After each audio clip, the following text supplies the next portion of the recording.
Yeah. Welcome back, everybody. Welcome back to Phil's Recap and Review. Better Call Saul, Season 4, Episode 8. Coushatta? I'm not going to try to pretend I know exactly the way to pronounce that episode title, but I did my best. But what an episode of Better Call Saul. There are so many great episodes, and I think some episodes touch people in different ways. People touch people in different ways. But some episodes touch people in different ways as the season has gone on. But there's so many different great episodes. This was a classic Better Call Saul episode. It really moved the story forward to Jimmy. You saw all those initial amazing points. The philosophy or the perspective that I think a bunch of us have that Gus and Mike are just going to kill all the Germans. I think that storyline progressed with that. The Mike storyline's interesting. Nacho makes this show better without Michael McKean on it. I'm not saying the show has not been as great without him. It's some fucking amazing episodes. But when Nacho is in there and adding screen time and adding dynamics, it gives the show even an extra edge bringing into it. I loved all the Nacho moments. He's killing it as well. Overall, I definitely loved this episode. If I'm ranking this season, this would be in the upper half of those episodes, right up there with episode 3, and I think it's episode 5 as well. I'd have to go back and rewatch, but I had a lot of fun in this. Seeing Jim and Kimmy. I keep saying that, Jimmy and Kimmy. Jimmy and Kim come together right now over a messed up situation, over conning people. Hi, everybody, here I am. It really felt good, and I love seeing Kim, and I love how, just like in life, when we see two people having problems in a relationship, it doesn't necessarily mean that it's the end, and I like how the show is kind of pointing to the direction that their relationship is basically going to be over, but then it threw a loop because life is weird, and Kim is being taught all these lessons in weird moments, and Judge Neelix is back too. Wait, I don't know, Neelix just pops into my head, and I look, and I don't know, I dressed up like Luigi tonight for some reason. I can't quite explain it. I will say this is going to be a shorter recap and review than usual. I need to get up really early in the morning to go to, well, you guys don't even want to hear it, but I have to get up and do some hairy shit tomorrow morning. Hairy shit? Am I getting my hair cut? No. So I'm going to try to keep things as quick as possible tonight, and we all know that means I'm going to end up doing 3 hours, but no, I'm going to try to keep things quick as possible. So I really do appreciate everyone that's popped on in here right now, and of course, I'm not alone. Joe Dirty Locks isn't with us this week. He will be back next week to give his final thoughts on Better Call Saul, since he won't be able to join us for the finale. But I'm never alone when I have with me the live motherfucking chat. Holy shit, we got DJ Better, who I hope you did well in your audition and broke some motherfucking legs. We got Corey Mitchell. We got Joseph. Judge Neelix returns. The return of Neelix. I don't know why I had to say it like I'm a fucking robot, but I said it that way. Chris says, this was one of the most enjoyable episodes in a while. It was so fun to watch Kim and Jimmy scheme together. They're such a great team. It's a dynamic duo of schemosity. A lot of crap is going on, and I love seeing them, and I love seeing you guys, and I'm so happy to be out here and talking to you. Blah. Watch out for the demons, everybody. Give me a second.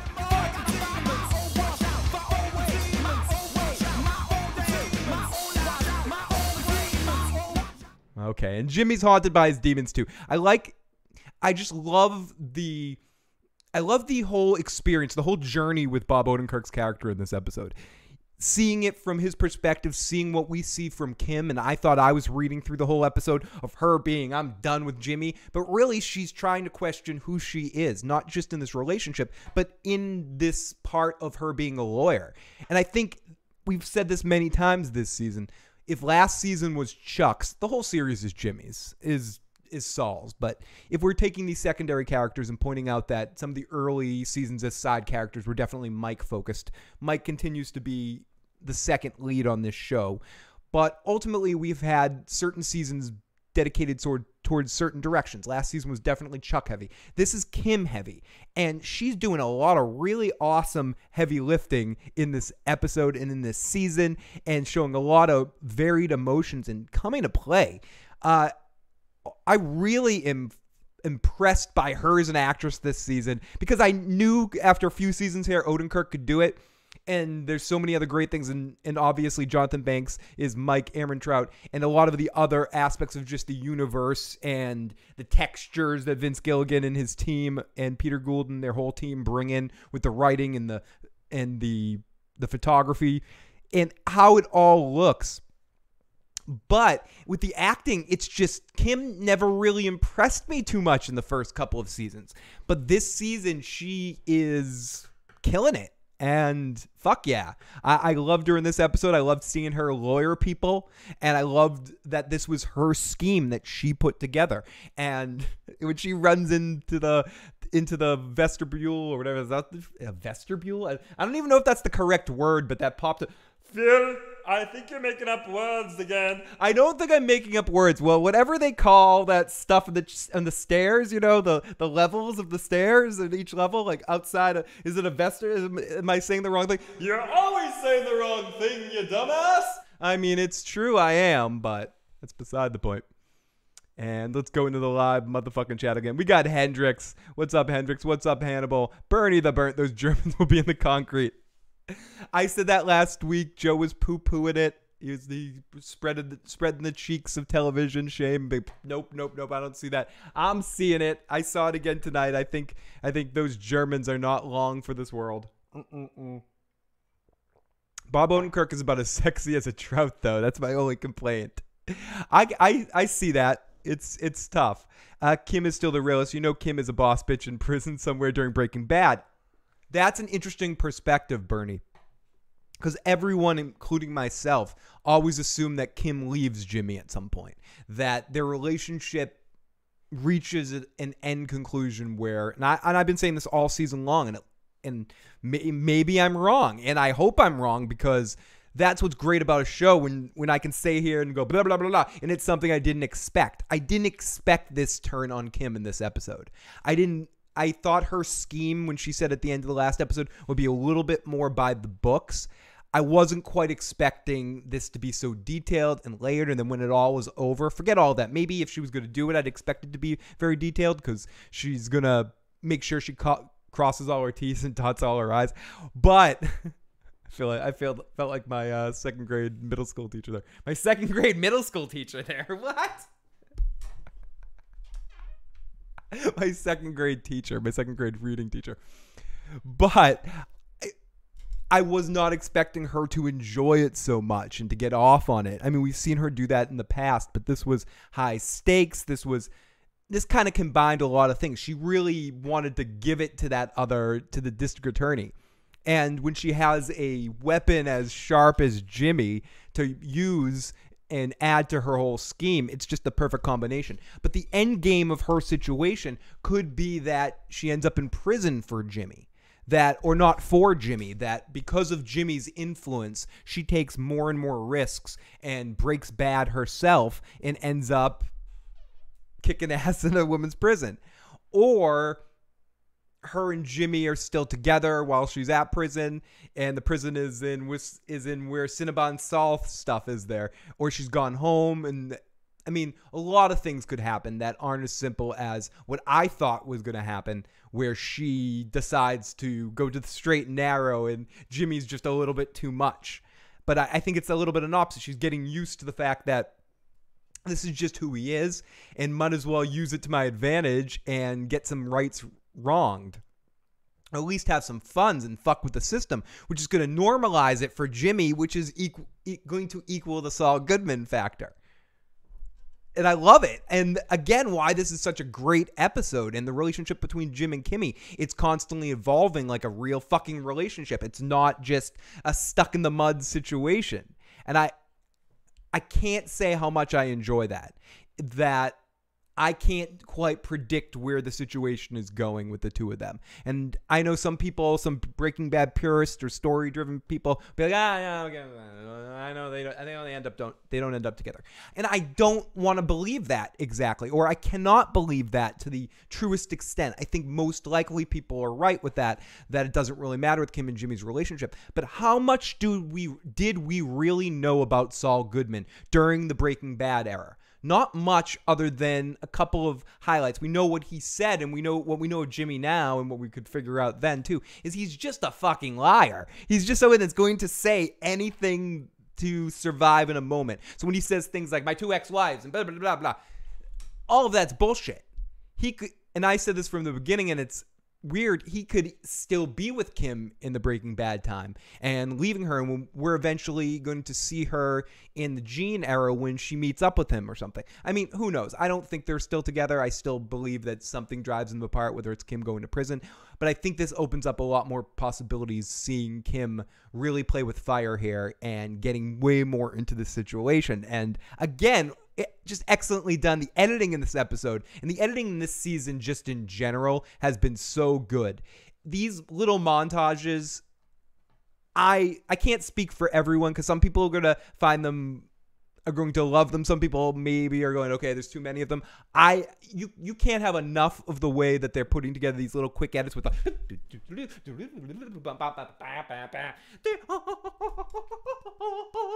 these little what was I doing? Who knows? Who cares?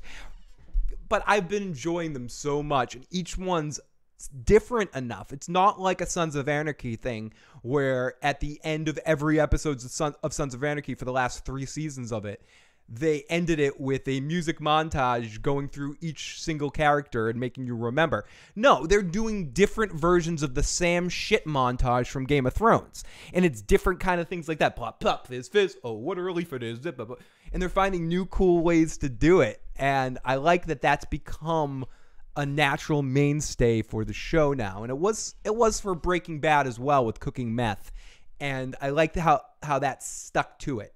I love how they found a way to kind of keep doing the same thing that they did so well in the early part of Breaking Bad and made it a constant in the later part of Better Call Saul. It kind of creeped in there, if I remember correctly. There was a couple of moments here and there in the early seasons, and then last season they had a couple of big moments with a couple of sections put together. And this season I feel like there has been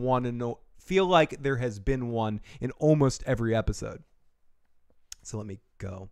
Ooh, Jason Voorhees giving Kim the biggest compliment Jason can say, that Kim reminds me of his mom. Jason, you're such a good boy. Jason, you're such a good boy. Hey, dog. Bless you, man. Bless you, my friend. I eat steak high. You gotta eat steak high. Oh, we're scrolling through the live motherfucking chat. We have lots of folks in the live motherfucking chat tonight. Hendrix, Bernie, great to see you. Alex, Kim is still the realest. Bernie, you know Kim's boss bitch. Blowfish, here we go. Thought Kim and Jimmy were going to go down 2 separate paths. Jimmy would go clean and she leaves him, or Jimmy would get her in trouble. But no, it seems like Kim is going to get herself into trouble. Exactly, Blowfish. And I keep saying, I've said it a few times here, and I'll probably say it a bunch before the end of the review too. I love how this show can surprise me, even though I think that it lulls you into a sense of think you understand where characters are going. But we just knew that Kim was in deep thought, considering options. We didn't exactly know where her mind was at. And something like this is just the corruption point that Jimmy needed to set her off into a good direction. To go down in his line of his back alley's thing. But by allowing her to come in his alley on a feel the Saul Goodman, it's gonna get her in trouble, and that's gonna lead her to have to separate herself from Jimmy, because I still think that Kim has 2 more episodes on the show, and next season Kim will not be on the show. But the events of tonight's episode makes me question that a little bit. So we shall see.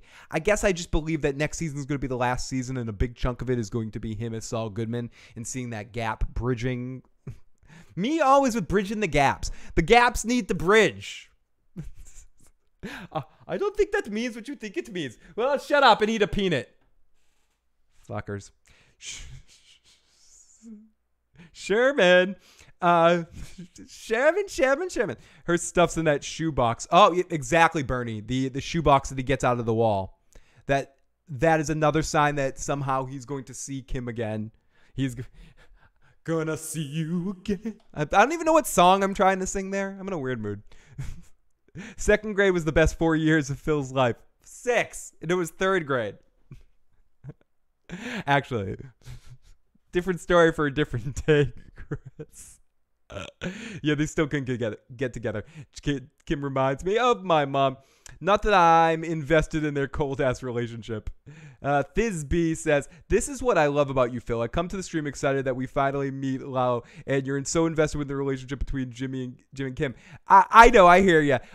It just really excited me tonight. And that end part of the episode was really cool, too, to see that connection and see another character and see all the pieces start to come together, which is really neat. And I love all the prequel Breaking Bad stuff that we're getting leading into, and I expect more of that, especially next season. And it's great to see that down on the ground running. But it's, but I gotta admit, the Kim and the I was gonna do it again. The Kimmy and the Jimmy stuff was really exciting me tonight. The Kimmy Gibbler shit was getting me turned on tonight. That would be the ultimate twist, having them together during Breaking Bad.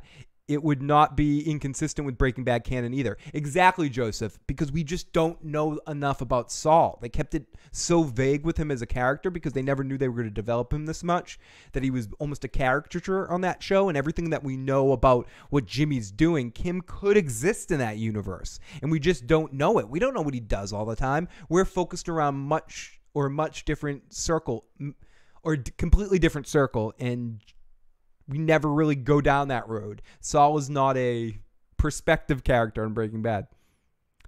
But I doubt it. I can't believe there's only 2 more episodes left, says Heineken. I don't want to wrap it up. There's not enough time. Nothing else on TV as par with the show. Right now, for me, I'm the same way. I'm hoping that some other shows are going to excite me soon, and I'm going to look back to some other stuff as I get through my move at the end of November. And between now and then in October, there's some other show coming back that I'm not very excited about that we're going to be talking about. But we got to find some other good shows to talk about too. And we will. And obviously Game of Thrones is a fucking coming. But Better Call Saul, to me, the last couple of seasons has been my favorite show on TV. Again this season, and I'm not saying anything bad about season 1 or 2. I'm just saying where my mind was, it would still probably would be up there as well as some of my favorite things. But easily, like without even question, season 3 and now season 4 of Better Call Saul have been some of my favorite shit every year on television. And favorite stuff to talk about and babble, even though I do enjoy taking the piss out of The Walking Dead sometimes and talking about shit TV. And I always love talking about Game of Thrones, and I've had a lot of fun with Westworld too. But Better Call Saul, I don't know. There's just something about it that appeals to me. I don't give a fuck about anybody else. I'm like, fuck you guys. You know, you can like, you don't want to like Better Call Saul? Okay. Yeah. So, that's like your opinion, dude. Luigi. You know, I have nothing to say. It's just, I know that this show is television candy for me. Hey, dog. Great to see you. I cannot believe there's 2 episodes left. I'm very, very bad. Anyone get any PCP? Primary care physicians? You need a referral, Mike? Mike needs a primary care physician referral. If anyone wants to do that, you can send it to him in the chat. Feel free to share a location. Great to see you, Mike. The ultimate swerve is Kimmy with.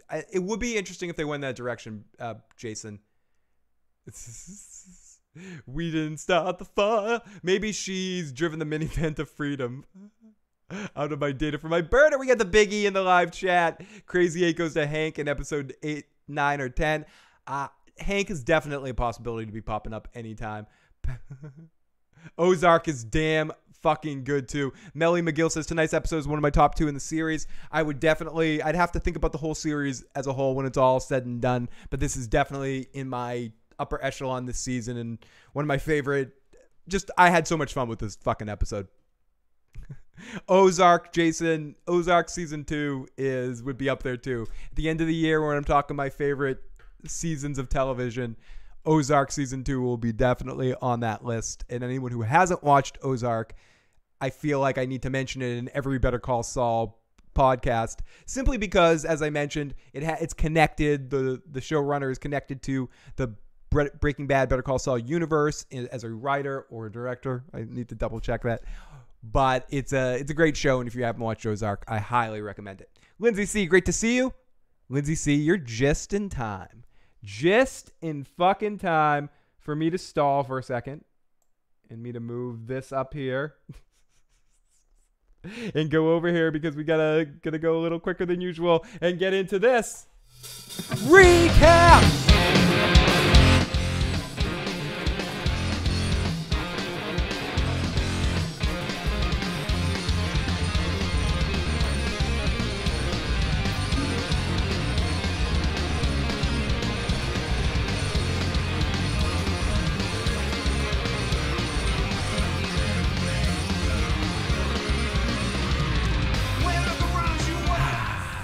Oh, that felt good.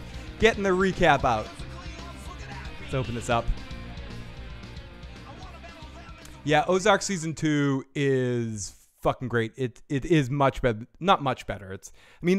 Every time I say that, I think I'm bashing Ozark season 2. I mean season 1 by saying season 2 so good, but season 2 is like a step up better.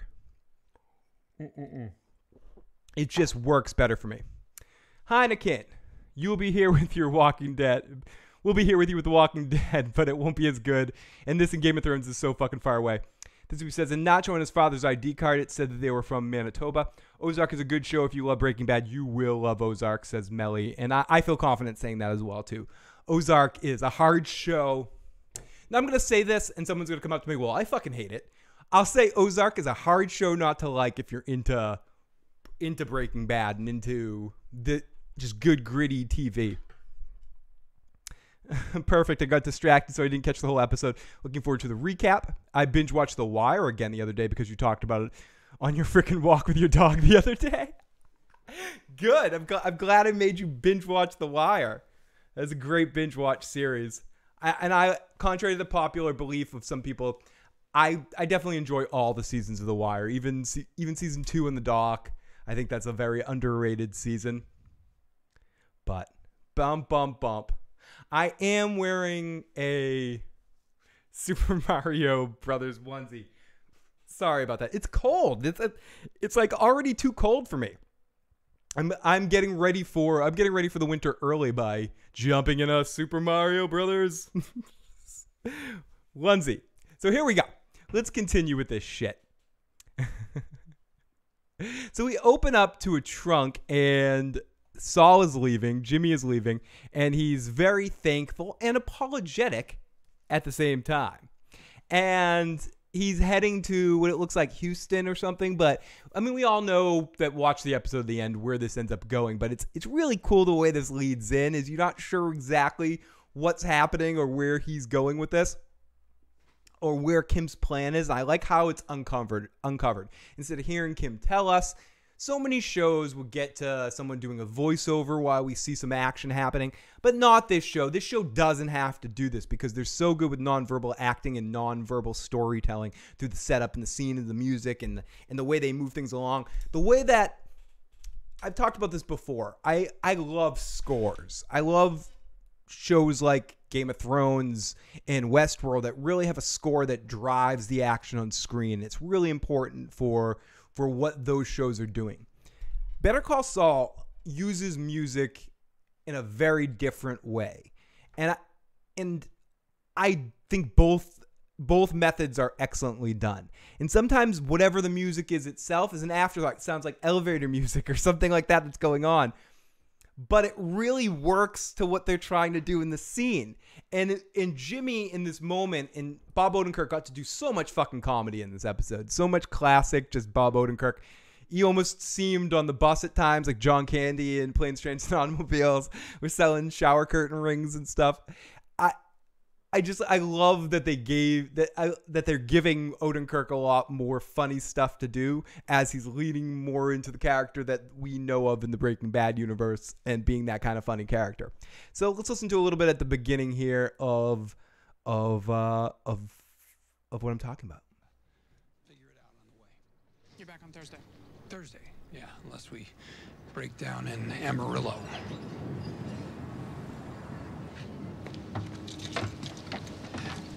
Bernie, I hear you. It's not for everybody. Kim, I want you to know, I don't take this for granted. It means a lot. I'll see you Thursday.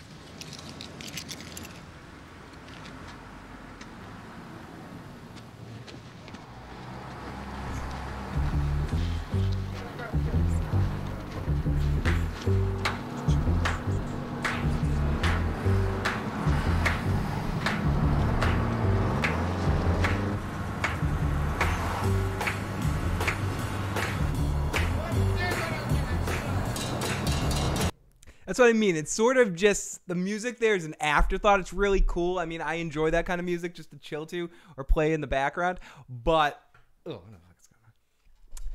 really is kind of an afterthought when it comes down to what's going on in the scene. And then we get to see him on the bus having some fun with them, pick up music, picking up pencils, moving pencils, licking envelopes, keeping writing, licking, moving. God, I love the editing. The time travel or traveling with great piano music as he takes his sweatshirt off. And then he asks, someone asks if he can sit next to him. And Jimmy has this response. I love this shit so much. Sure, man.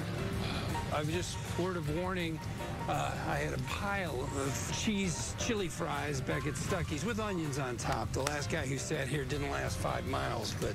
Has anyone in the chat done something similar to this, being on a bus or train or subway or whatever, and either acted crazy, tried to messy yourself up a little bit, or hopefully enhanced one of your body odor, like something just to avoid to have people sitting next to you? Just curious.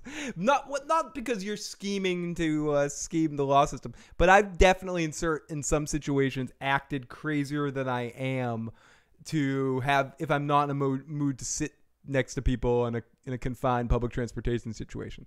I'm not afraid to do that. I can't lie. In my youth, I've played that trick a little bit a few times. I haven't tried the body odor situation or say that I have to break wind or pass some gas or any situation like that. But I wouldn't be opposed to it, is all I'm saying. And I think this is a wonderful, wonderful plan by Jimmy, because public transportation can be a pain in the ass when people want to sit next to you. Welcome to it. What's up, Casey Atheist? Great to see you, buddy. 3 coins in a fountain, each thrown by special lovers. Hannibal was on a Greyhound in Springfield when OJ was acquitted. Melly says, so cool how Jimmy is able to get all those people on the bus writing the letters for a couple of bucks, of course.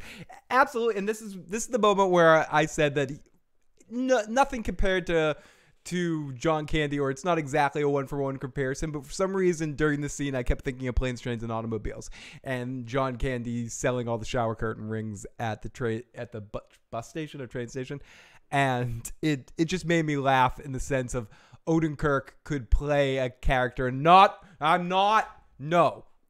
saying reboot, blah, blah, blah. I'm saying Bob Odenkirk could play a very interesting, similar kind of character. Someone that's super fucking annoying, but has a big, deep heart that you end up caring about him. And this is one of those things that after Better Call Saul is done, and maybe this is a question or something we should talk about more next season, but I just want to put it out here, that I hope Bob Odenkirk gets some more opportunities now that he's shown he has a different gear to carry things and get another show or get another big thing. As I mentioned last week, and if someone didn't hear it, speaking of the Breaking Bad Better Call Saul family, Jesse Pinkman, Aaron Paul has been added as a main cast member, I believe, for next season of Westworld. So you will get to see Jesse Pinkman on your screen very soon. Or, well, not just Jesse Pinkman, but you know what I mean. It is. And I love seeing him go he owned people very quickly. And now he starts getting lots of helpers. Very nice. I like the hearts over the eyes. It's a real nice touch. Planes, Trains, and Automobiles is one of my favorite movies of all time. I think a lot of my favorite comedy movies of that era are Steve Martin or Steve Martin movies. So he has a lot to do with it. Dirty Rotten Scoundrels is another one. And what do these things have to do with Better Call Saul? I think they're elements of Saul Goodman. I think Steve Martin or I can see some sort of connecting tissue of John Candy and his con man ways, and definitely Planes, Trains, and Automobiles. It opened me up for the love of watching a con man, and Saul Goodman is a product of that kind of Steve Martin's kind of pompous. What? So Steve Martin is always relevant. Roxanne's a great fucking movie. I was gonna start singing like Sting, but no one wants to hear that. Wouldn't wanna fool ya. Not gonna embarrass myself like that. Are you gonna do another Planes, Trains, and Automobiles episode for Thanksgiving? I don't know. I mean, I could do another. Make it just a tradition where I watch Planes, Trains, and Automobiles every Thanksgiving. This Thanksgiving is going to be a little weird, as that's basically the week I'm going to be moving. So maybe not this year, but it will be this semi-annual next one. Or maybe I'll find an excuse to do a live watch of Planes, Trains, and Automobiles as the first thing in the new place or something like that. Because it's a movie that's worth a actual live watch stream. Ooh, The Jerk. Another great Steve Martin movie. He just has so many classics. And he's just such a talented fuck. I think, again, I'm not... Quick pause. Sorry, Better Call Saul fans. We got to go to a quick pause to talk about how awesome Steve Martin is. Because he's also an extremely amazing writer. Some of the plays he's written are very funny. One that I really like is Picasso at the Lap in Argyle, I think it's called, or something. It's about a fictitious meeting between Picasso and Einstein. And spoiler alert, Elvis shows up too, and it's very funny. It's very well written. I enjoy it a lot. But anyways, and then he plays the fucking banjo, all awesome and shit. Like, he's one of the best. Maybe he's not one of the best banjo players. I don't listen to a lot of banjo, but I know that he's freaking good on it. At least he's better than I am. I mean, he's better than any guitar player I know, unless they're playing a gitcho. You know, he knows what he's doing. Everybody, a gitcho is a guitar that you can play it, and it sounds like a banjo. Hannibal might be able to tell me more than I. I'm not sure if it has 6 strings or it has like 4 strings, or he's like, I don't even know what the fuck you're talking about, asshole. But there's something called a gitcho that creates a banjo sound, but it's basically you play it like a guitar, but because a banjo setup's a little bit different. But anyway, Steve Martin rocks on the banjo. Yeah, banjo's fucking awesome. Gitchos are cool too, but they're cheats. It's fine. Cheating's okay. It's like when a keyboard player plays horn parts. It sounds good, but it's fucking cheating. Get some horn players. Anyways, who's not cheating is Jimmy. Jimmy, don't cheat. Alrighty. Would you like to do some postcards? It's 50 cents per. Yeah. Different pens, please. Oh, Bubba. Hey. Okay. I like your passion, but would you just maybe tone down the anger? Make it that you're sad. Yeah, Jimmy is just... I saw Bernie's comment from a second ago. Jimmy is dumb like a fox. I guess that is... He's lucky dumb, or he's smart dumb. He's got street smarts and good instincts, but there's definitely some sort of screw missing. What time is it? I'm like a gremlin tonight. I can't eat or drink after midnight. So I have some water here, and I'm trying to make it last. I got 40 more minutes to eat or drink anything. So I need to go like eat a meatball sub or something like that. You even have to write the letter. I couldn't believe people could be so heartless until I heard about you. Okay? Okay, yeah, I got you. How many we got? 5. Would you like another batch? Yeah. Yeah. All right. Different pens. Chastity, let's see what you've got. Don't use swears. It's just really fun watching these kind of scenes and listening to him go quick, interacting with a lot of different people. Those quick improvs, those quick little moves, different takes that he has on things, different word color choices that he gives really work exceptionally, and they edit it to perfection with Bob Odenkirk. And sometimes, just like anything, sometimes it works even better than other times. This happens to be one of those episodes where everything just came together perfectly for me. Anyways, Mm-mm. Uh-oh, the hairy situation in your asshole, Phil. Godspeed. No, not in the butthole, down the throat. Fuck it. I mean, like, just didn't want to, like, bore you guys. It's nothing to worry about or anything too horrible. I have to get an endoscopy tomorrow, so I have to, I can't eat or drink after midnight. I don't have to drink the disgusting mixture crap. No, not that. If anyone wants to go back, there's an old podcast. You can hear about my first ever experience with that. I forget what number it is. I think it's episode 120 something or whatever. But if anyone wants to check that shit out, I think it's called A Poo Poo Day. It has an episode title. But no, this is just the endo, just someone fucking my mouth, not my ass tomorrow. So to two doctors fucking my mouth. It's nothing. No worries. It's just you're not supposed to eat or drink after midnight, so I'm a fucking mugwai. I called myself a gremlin, but to be completely accurate about the situation, I'm actually more mugwai than gremlin in this description. Anyways, so yeah, no, I'm having a procedure. It should go well. So don't anything. Anyway. I digress and continue. No one wants to hear about my throat being fucked. So, different topic for a different time. I'm about to go down like this whole medical rabbit hole here.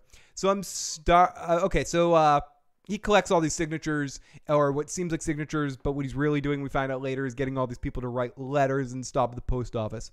Then a truck pulls in, a camera zooms out. It's a nice slow in as Jimmy goes to a post office in the middle of nowhere, sits and mails everything, or sits after he mails everything at the post office. A dog looks at him. And I love how the intro segment, the Better Call Saul intro, is always so lo-fi. It looks like it was shot on 80s SVHS tape or something.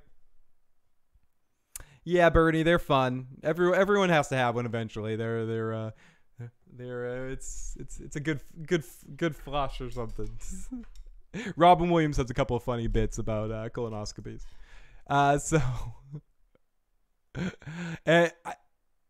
We're back in the next season. See, I want to end. While I'm stopping myself, you can tell when I wanted to go down a rant. I'm like, stop the rant. Beep beep. Stay beep beep. Stay beep beep. Stay on topic. Beep beep. So we're back in, and Nacho's holding a poker chip. Someone's handing over some cash, and the dude's a little light. This never goes good. He's like, listen, I'll have your money next time. Light, yo. Couldn't do nothing about it. Some dumbass festival over at the fairground, Indian shit. 5-0's all over. But not real 5-0, like the rentals. But you can't sell in front of them neither. We gonna make you right next time. You got them right, you huh? For sure, next week. Mm-hmm. Yeah, no. Come here. You owe with interest. So Nacho grabs one of his earrings, rips it out of his head, and says, no, you owe money and interest. Listen, bitch, don't come in here and say you're light. Pay me, motherfucker. Dude leaves, and his pal's like, well, you got to do it. And Nacho's like, why didn't you do it? This isn't for me to do. This is for you're my guy to do this. And we get to see where that concludes at the end of the episode. So next, someone's getting home, and it's Nacho. We're back with him. We see an apartment with two girls watching TV. We see his sister wives. Hey, baby. You're in early. You in for the night? Want us to make you some dinner? I'm looking forward to that part, Birdie. Thanks, babe. Thanks for giving me a You drive. gonna smoke with us? Coushatta, LA. It's a cool place. Thank you, Melly McGill. So he goes into the other room. Bernie. Oh, I love it. Bernie, Hannibal, Melly, Joseph, all you guys in the live motherfucking chat right now. Huge thanks to all of you guys for being awesome. And let's say a big thanks to Lindsay, Melly, Joseph, Hannibal, and Bernie. Thank you to everybody, and thank you to everyone that pops on in. Let me turn that down. So they bring in, where are we? Okay, so he's in an apartment. He's putting his cash away in a in a safe that he has. He drops in some IDs. He looks at them. He has we see him and his dad IDs, and some dark music plays. I didn't get a good look at the IDs. If there's anything specific to notice there. And I just love the lighting that they're shooting Nacho in. They're shooting him in a dark, sort of shadowy kind of thing to see that he's on the dark side now, or he's stuck within all of this. I like it. Again, I like all those little subtle touches. He used to be shot in much sharper of light. Now he's a little dark because they said, are you using with us? So maybe he's using meth a little bit more and his head's not quite on straight. I don't know. And DJ Better's in the live motherfucking chat. Lindsay says, Nacho's a slut. He's got his 2 sister wives. And we get the impression that it's been, again, more the 11 months thing. We see the scars from his wounds, from his accident.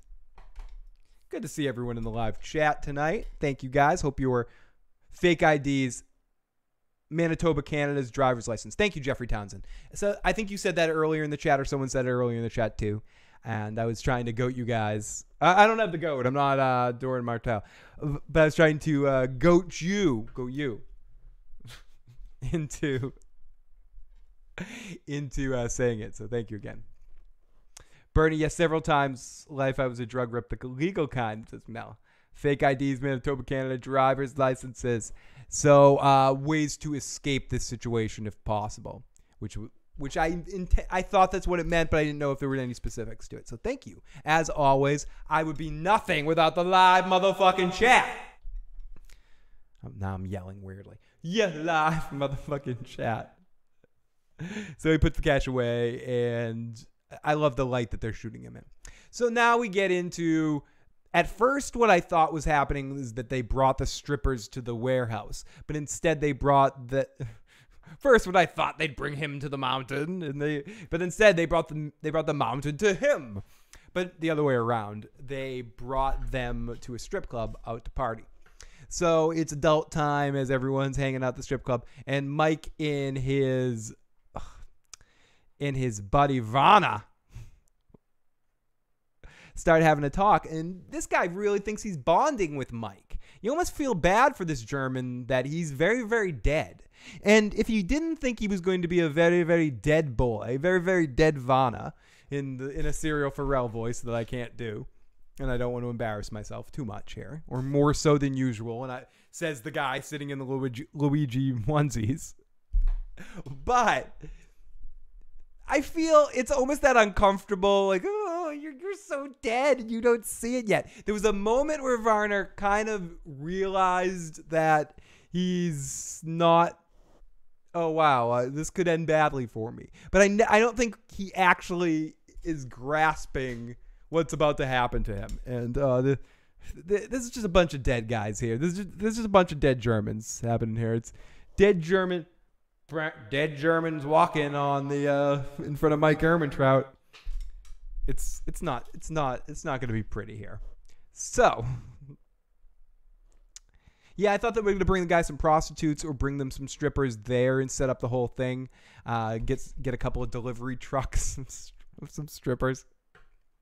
Thank God Nacho's scar reveal wasn't anything gratuitous, like a Mayan standing over a dead guy's shirt, taking off BS. I have not been caught up with Mayans.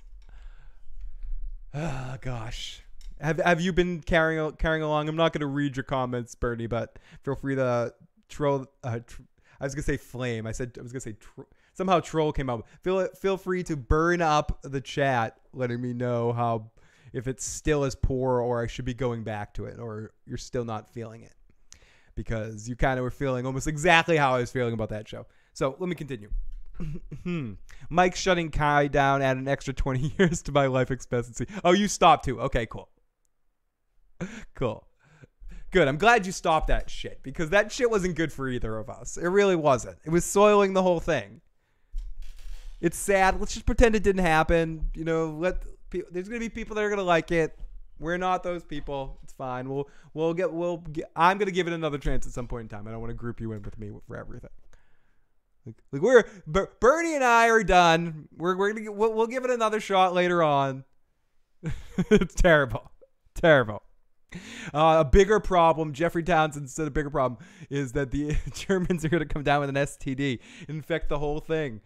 I think you're on to something. I think that's why the Walter ultimately becomes so crazed about that fly, you know. He heard rumors through Gus. Oh my god, you guys are amazing. You guys are amazing in the live chat.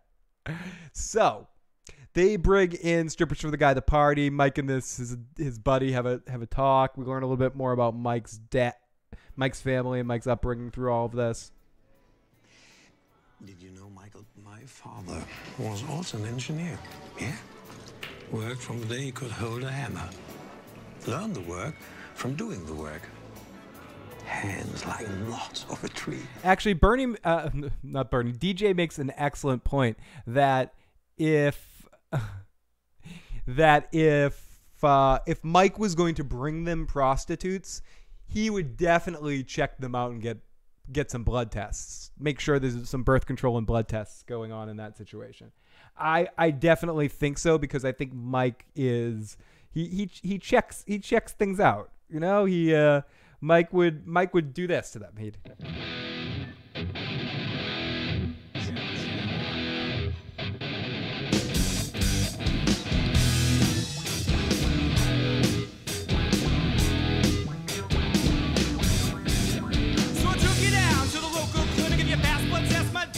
So he'd take them down to the local clinic and make sure it's safe for the Germans to put. No, but I think he would definitely check things out. He'd inspect them. He'd give them tests. He'd take them to the doctors. I don't want to make this too crude, but he would make sure they have. Condoms are a natural, and plus they feel like shit. We need a woman we all can trust, so we know we fuck her, our dicks won't turn to dust.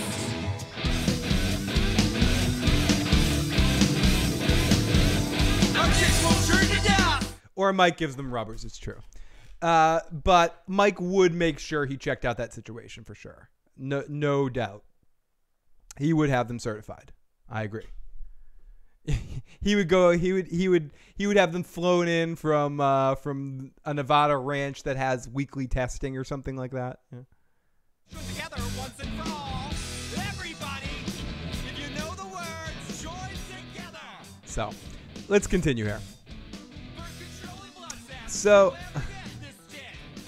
meth is wait. So we need it's a song about trust. So we learn more about Mike's dad. Let's learn more about Mike's dad here. You see over there? He built that. The Sydney Opera House. That was concrete. At least $1,000, Bernie.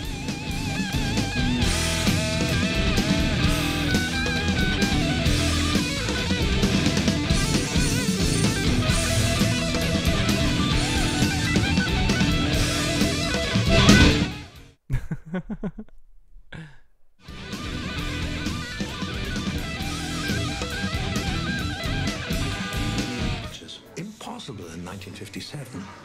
6 years it took to solve the problem. 6. And years more to pour correctly. To that, my father gave 10 years of life. Another stout? Could I get the Hefeweizen this time? Oh, sure. No, sir, please. It's Hefeweizen. Yeah, don't pronounce that shit wrong. And someone was saying that this guy was a Fed, that this guy ordering the Hefeweizen that he's talking to. Very possible. I don't think this is just going to go unnoticed, the fact that he basically blabbed about the whole situation. And if he wasn't a dead man before, he's a definite dead man now. Oh, I'm sorry. How'd you say it? Hefeweizen. Hefeweizen. Hannibal says meth and rubbers is a no-no. Bernie, I have a similar question. Is that a real thing, Hannibal? Richtig. It's on me. Oh, thanks, man.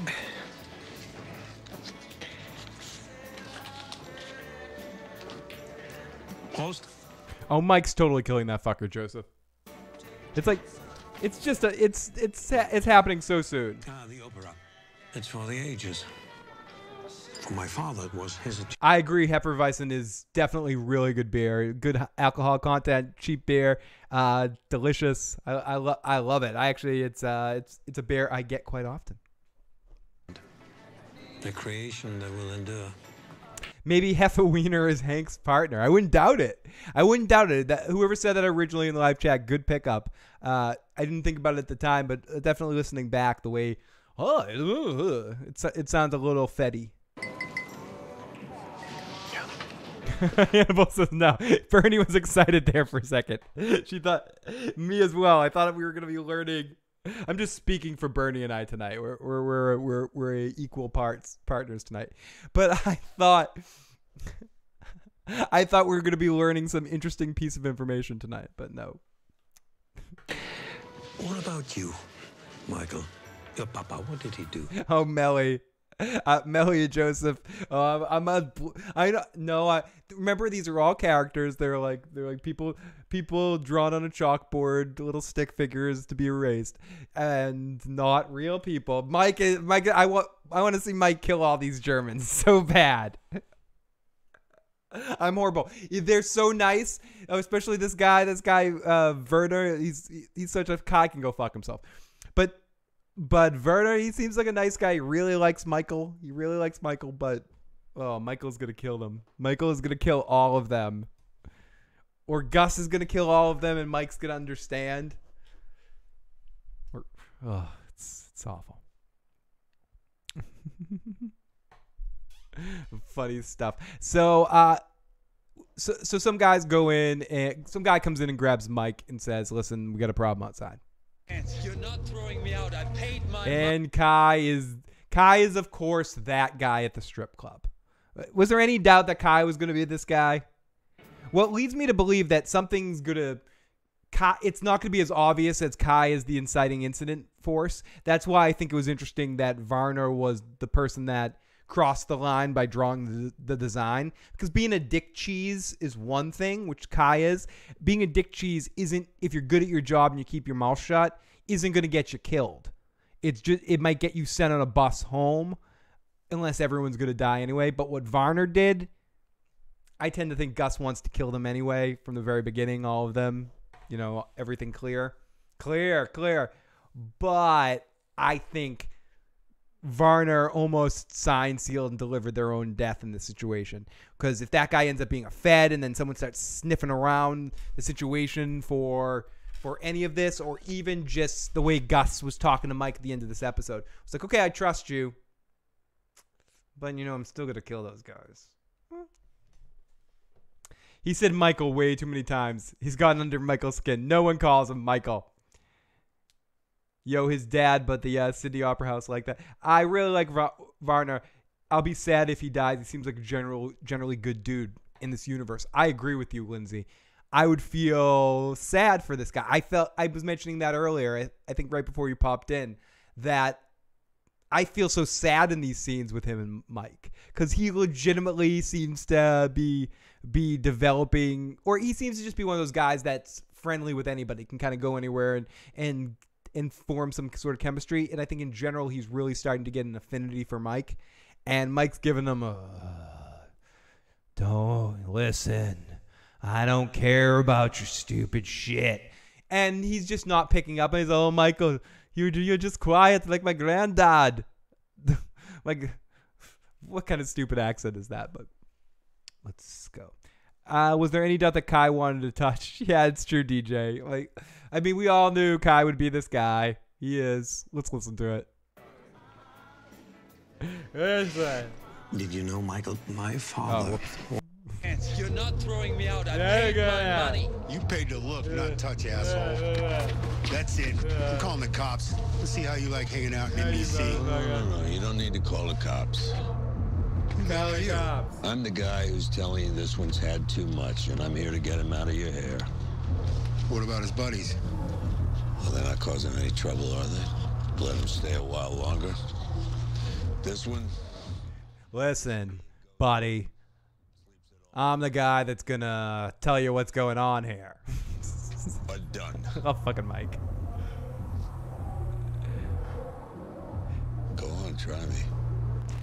At some point, Mike becomes pretty much a hitman, so it's going to be interesting to see how he gets there. And I think ultimately, as we've been hinting around here, not even hinting around, I think it's going to be through this Germans and through Varner specifically, because he's going to know too much or have made a mistake. And Mike's trying to keep himself unemotionally attached, but it's happening because this guy is one of those gooey, lovey dudes that is just trying to push the emotional connection. Mike's like, I don't want that kind of relationship, Varner. That's not the kind of party we're having. And Varner's like, no, but Mike, I am gonna make Varner Jamaican here just for the purpose of, listen, Mike, come down by the beach. Let's have a drink, smoke some ganja.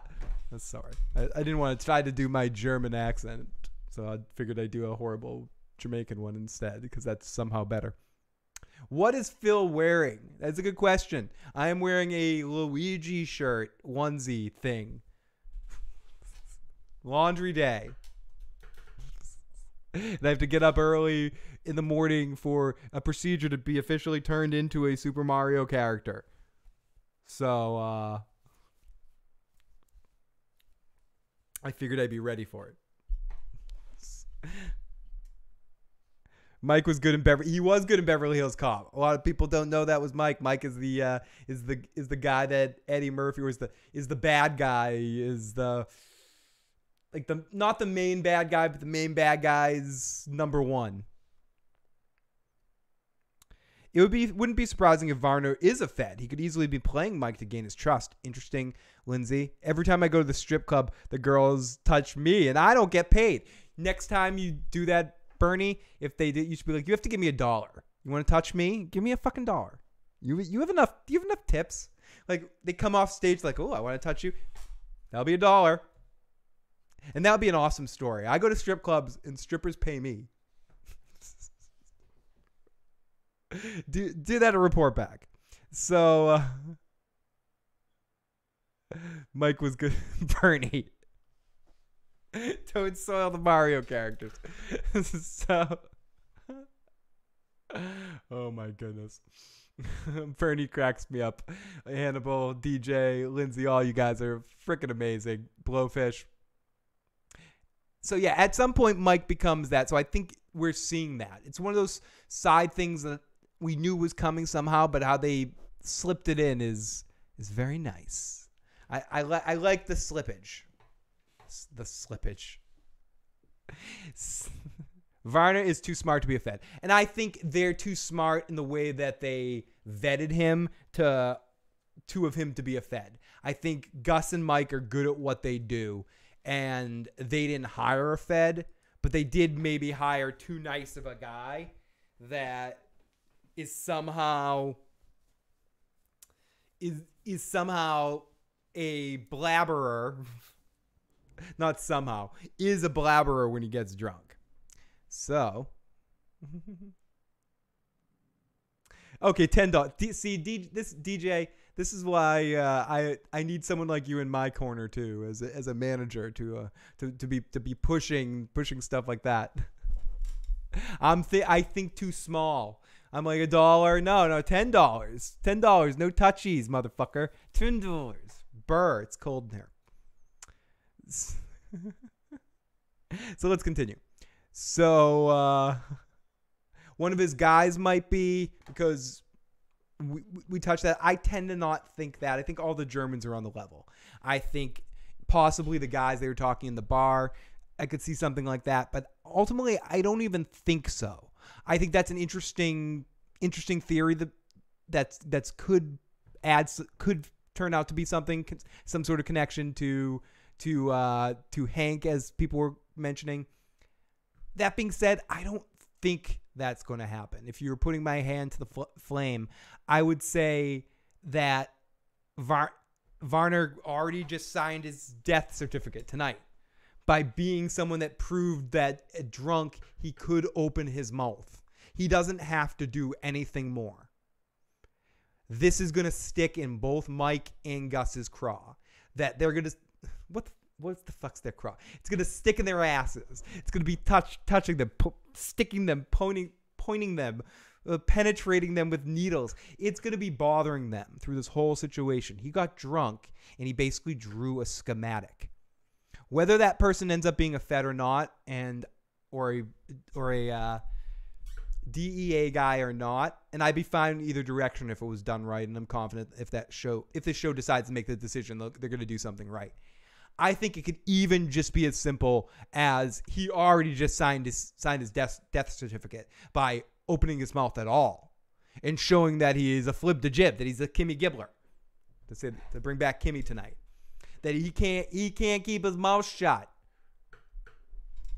He flaps his fucking gums. Stupid motherfucker. Vanna is a liability. Exactly. The Hank connection isn't going to be the Germans. It's going to be crazy. 8 says, Joseph, if you're hiring for a manager, Phil, I'm still looking for a job. Hey, well, we could talk later. No, I wish I was making enough money to hire people. So maybe one day, DJ.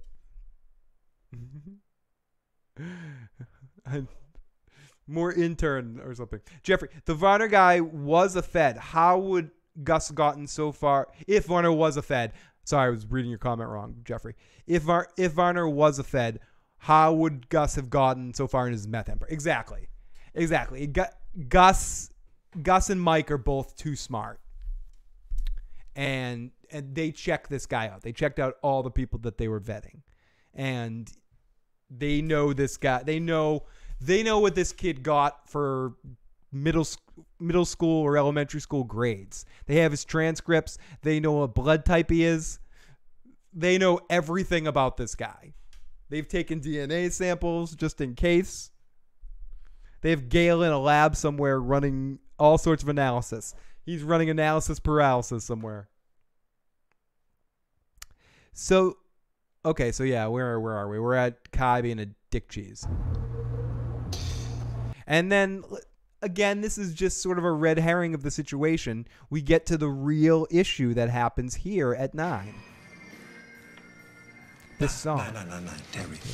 Support must be invisible. You can't throw a column here, a column there. Maximum volume and open space inside. The final structure has strict requirements. Load-bearing walls there. Very good. Now you use your thinking head, not your drinking head. But how do you get walls in place? They would be 7-8 meters to the side. Pre-pour them off-site. Slide the slabs in with the crane. Slide through the existing construction.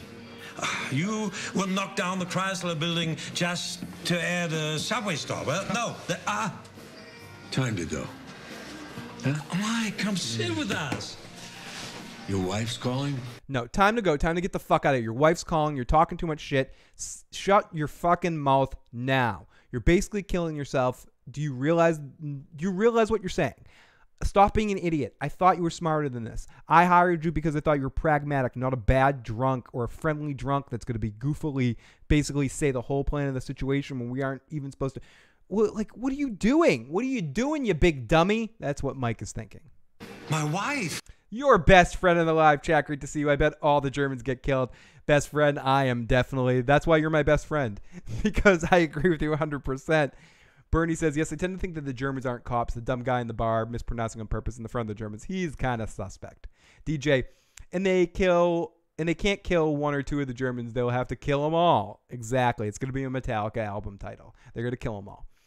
One time I put my whole pile on the rail. Lesson learned at the strip club. Oh yeah, it just gets taken away. I've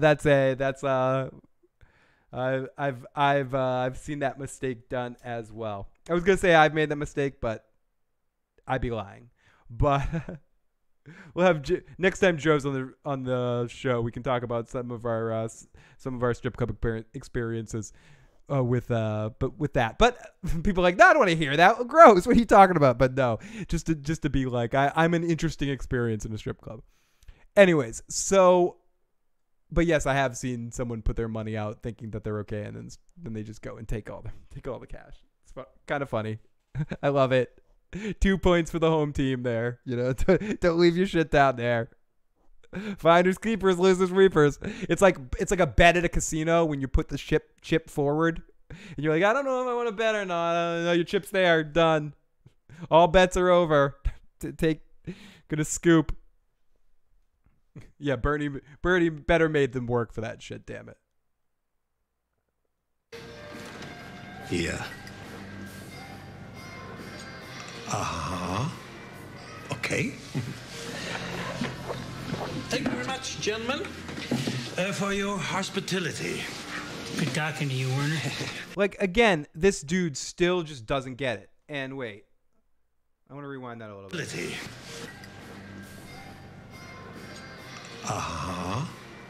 Okay. Thank you very much, gentlemen, for your hospitality. Good talking to you, Werner. Auf Wiedersehen. Okay, so, and then Mike is basically, the tension in the car is ridiculous. It's just like, I'm going to have to kill this nice man. Yep, that's the sound of the car when you know you have to kill a nice man. Have you ever been to the Naked Eye strip club that used to be in the Combat Zone? No, but I used to go to the Combat Zone a lot back when I was a kid with my mother and stepfather for late night Chinese food at a place called The Gate, the Golden Gate. And when we were, when I was like, I want to say it was in 4th or 5th grade. I'm not sure how old you are at that time. As I drink my last sip of water because I'm not allowed to drink water or eat after midnight. Last one of the night. Oh my goodness. Ouch. My throat already hurts. I want more water. But we were walking across the street and right next to us in a crosswalk, or right, sort of like a crosswalk that was parallel to us, someone hit a woman that was walking through the crosswalk and just kind of kept driving. And she was carrying a bag of groceries, and it was like a movie where a cabbage went flying in the sky when she got hit. And we all thought, especially as kids looking at it, because I was with a bunch of other kids and our parents who were getting food at 4 a.m. in the Combat Zone in Boston in the late 80s. It was not very smart, but whatever. We were all together, so good times. And we saw the cabbage fly up in the sky. We were like, holy shit, that's someone's head. And we saw it splat up, but actually not. And then we ran over, and the cops ended up getting all our information. And we had all of us had to go and give depositions to lawyers, even the kids and shit. And there's a lot more to that story, but there was some Jimmy lawyering going on that the case all got settled out of court, and for some free restaurant time. There's some shadiness going on in that case. Excuse me. Yep. Oh my goodness. The fucking Combat Zone. The Combat Zone. Very interesting time. So let's continue. We come back in and we see Huel's picture as Kim's doing the work, and Jimmy comes up to her, and this is where I start thinking. I'm gonna head over to the nail salon and finish setting up. It's where I start thinking like Jimmy, and they start lulling us into this that Kim just doesn't give a fuck, and we're watching them break up. I even wrote in my notes in capital letters, we're watching Jimmy and Kim break up here. Lady Laura Dane, hello, great to see you in the live motherfucking chat, Lady Laura. Love to see you. Love to see everyone pop on in. Welcome. That was a horrible welcome. Welcome. That was even worse, but you are welcomed. Yep, the Combat Zone is in Chinatown. So, yep, it's right in there. Is the Combat Zone, like, it's been so long since I've been through. Different topic, different day, Hannibal. Different podcast where we can talk about Combat Zone history. So, we're at the hair place, and the woman who runs it comes in to talk to Jimmy. And we lead even more down this road that Jimmy did something wrong, and him and Kim are about to break up. And he did. They're fighting, but Jimmy is an all-or-nothing kind of guy. And if she's not loving him, she's hating him. And he's dreading this. And we're all seeing it through his eyes and seeing what we think and he thinks is the end of his relationship. Leaving now. You stick around? Oh, yeah, I gotta be here a little longer. I'll lock up when I go. Is that all right? Wife mad at you? She's not my wife. I don't know. Yeah, she's mad at you.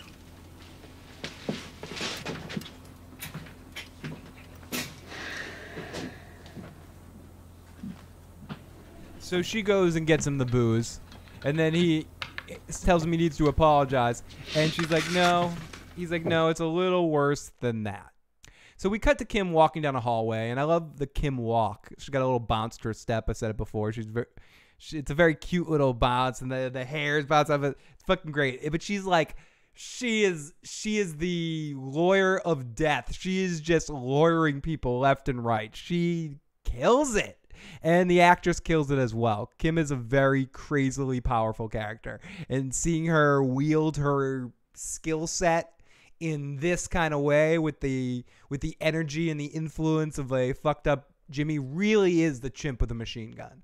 Jimmy is a decent lawyer with a good understanding of the law. Kim is an excellent lawyer, equal to any great lawyer we've met on the show, with the exception of maybe Chuck in his prime.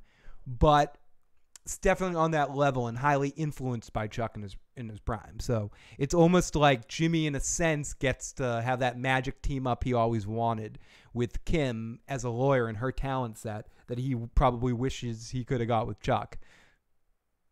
But Chuck would never play his game. The ponytail is hot as hell. And the way it bounces when she walks like that, it's... I can't lie. I'm like, oh my golly. Every time they show her in those scenes, like walking down the hallway, and then it's just, she's such a badass too, and so fucking powerful. It's just like, damn, she kills it, So yes. So Kim is walking down, and she brings a drink for him. Okay, so back to this, and we're in the meeting where Kim brings her entourage. This is Gary Strout, Steph Carvanes, and Pat Malakovsky, my associates. Hi. Suzanne Erickson. Hello. Good to meet you all. Off topic, hang with Tyrion, kill Ramsay, have sex with Arthur Dayne. Nice to meet you. Yeah, if he's that good with a sword, imagine what he could do with you. She really is best friend. All right. You have a response to our... Lady Laura is making me blush right now. We do. Time served. 3 to 6 months probation. We plead a simple battery. Holy shit, Bernie the Burnt, you're fucking amazing. Super chat donation for a meatball parm sub after the procedure. You never fail to crack me up. Love you. No, I love you too, Bernie. You're amazing, and I really do appreciate all you guys tonight. Hanging around and joining us for Better Call Saul. I know the last couple of weeks since Better Call Saul season, this is kind of the only thing we've been doing on the channel, but that's going to be changing, especially after we move into the new place. Going to have a really awesome setup with do a lot more live watches, and the studio is both going to be in the same room, and some more video game stuff, and also get a green screen room for some short videos. So it's going to be really cool. The next, between now and November 30th is going to be a clusterfuck, but I really do appreciate all the support you guys give me. And Bernie, you're fucking awesome. Thank you. A misdemeanor. Yes. You're asking to go from 18 months jail time down to nothing? Sorry, I can't do that. Okay. This is a motion for continuance. We're going to need more time to prepare our defense. The officer... Jason, there's nothing wrong with discussing pegging. Report states that he didn't canvass. DJ says, no, Jason. That's not Kim's type of thing. Lindsay says, DJ, don't say that. You don't know that. You don't know what Kim likes to do. This is why our chat's the greatest chat in the world, because we have a side discussions like this. And I say, let it go. Keep going. Let's analyze this. Additional witnesses. There were none. And no one is contesting that Mr. Babb... Oh, no. Lindsay was saying, don't say that to DJs. I'm a bit scared that Kim dies. I need to look up more. I'm such an idiot. I'm a bit scared that Kim may die. Sorry. I was thinking, Lindsay, you were saying no. Don't say no that Kim's not into pegging. Oh, everything's well, Laura. Everything's well. We're just moving, and it's like over a quick couple months. So most of my studio's packed up, and I have to start packing things even more as shit is happening. And definitely all gonna work out. It's gonna be a cool little setup that we're gonna have in the new place. Legitimately, all jokes aside, that I've said before, it's gonna be my mom's basement. So it should be a good time. How would Kim die? Get into a fatal accident? I hope not. I don't think it's going to go in that direction. DJ, I hope you are wrong. I tend to think more jail, from someone was saying that earlier. I think that was an interesting point. More jail or getting herself in trouble, losing her law license and disappearing or something because of a fuck up. But who knows? Anything is possible. I did not think Kim was going to go in the direction she went in this episode. So honestly, anything is possible with this show. Struck the officer. Be that as it may, there are several businesses nearby with security cameras. We need time to subpoena all of them. Isn't that a bit much? We don't believe the judge will see it that way. We'd simply like to have the most complete information at our disposal. To that end, we're filing a motion to compel discovery. You want to open Officer Platt's personnel file? Yeah, the DS9's gone. It will be back soon. I'm going to bring that back upstairs relatively soon now that all the big shit's over with. Now that we're just about the packing point. And I can't really pack that. She's on the lam or she's in prison. I'm tending to head in that direction now as well. Jimmy's phone a friend could possibly kill her. Interesting stuff. So we will see. Do people generally think similar to what I think, or if people tell me if I'm wrong or you tend to think otherwise? Will Kim be a main character next season, or will Kim's story be done in these next 2 episodes? Or not complete. I know she'll always show up in flashbacks or momentary reasons, but will we get some sort of conclusion to the Kim story arc this season? It's leading to something. It's going to be very cool to see what they do in these final 2 episodes. Whoa. Hello? Microphone? What happened there? My microphone got excited for Kim there, I think. Whoa, everybody. Hi. I'm very excited now. Oh, you guys are awesome in the chat. So let's continue here. I could see Kim go to prison. That could be the straw that broke the camel's back. The moment for her and push her into breaking up with Jimmy, or at least Jimmy blaming himself for that kind of situation. So we go off to, so Kim brings her entourage. Good luck with that. It's a and she basically threatens. She gives her an opportunity to get out. She's like, get out of here, knowing she won't do it, but kind of just, this is all just a big setup. Brady disclosure. Officer Platt had a history with Mr. Babineau, and we'd like to know its extent. And then they have a private talk afterwards after she brings in all the $200 an hour interns and shit. Kim, you're paralegals. 3 $400 an hour associates at a pro bono case. I never said this was pro bono. Okay, what's the plan here, Kim? Because shock and awe isn't going to cut it.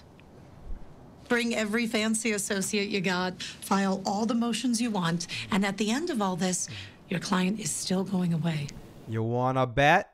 So we're back in the warehouse, and Mike is walking the Germans in, and Mike just looks at him like a dead man. He just gives him that look like, yep.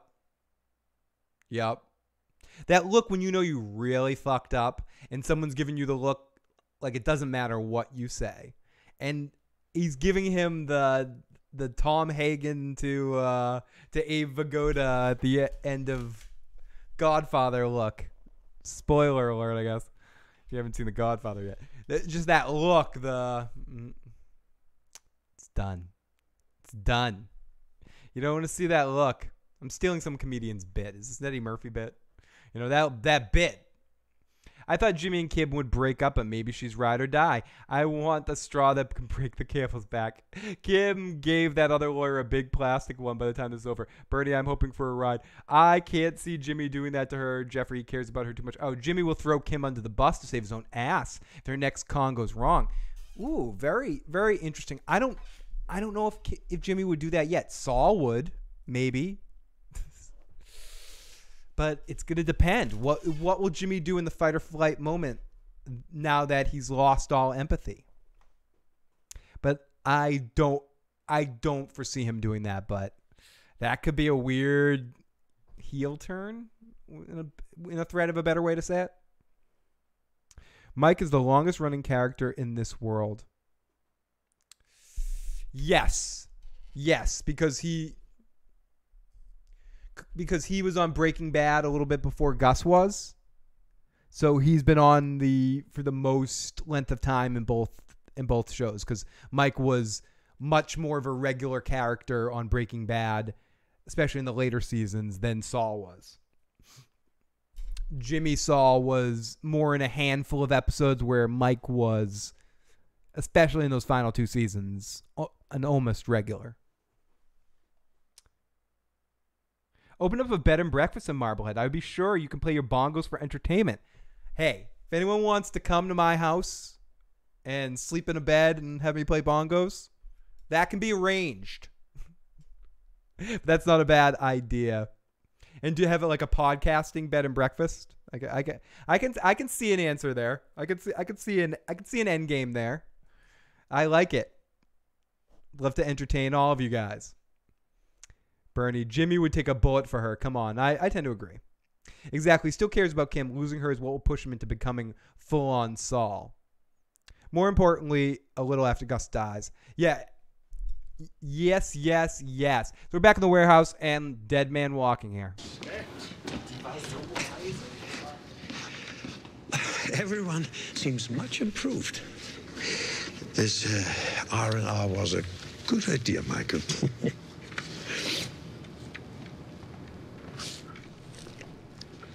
Again, my best friend has to play drums. Yeah, fucking my best friend. Something the matter?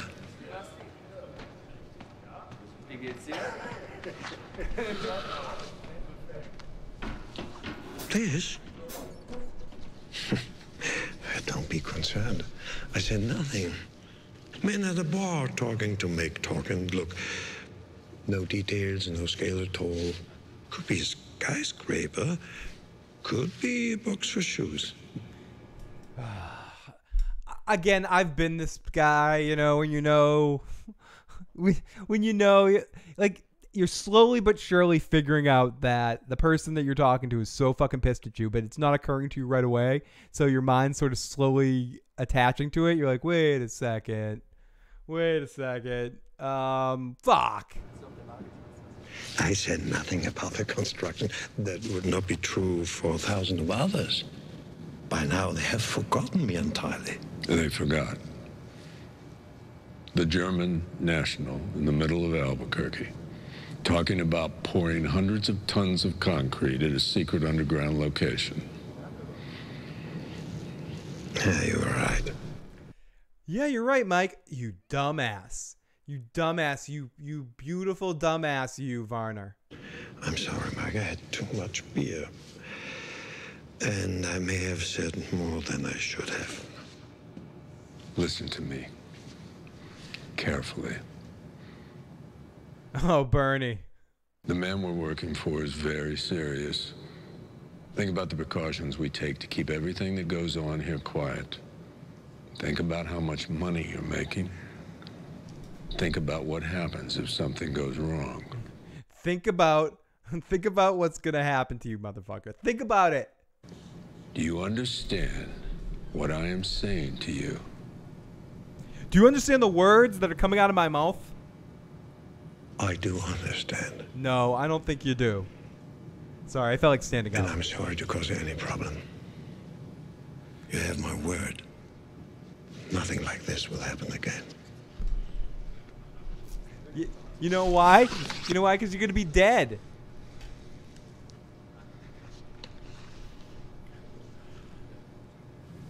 Okay. And it's a sad moment where you see the look in Varner's eyes when he comes to the point where he realizes he's actually going to be dead. I need to get a better situation to get the camera higher, because I wanted to stand up, but that angle was too disgusting for me.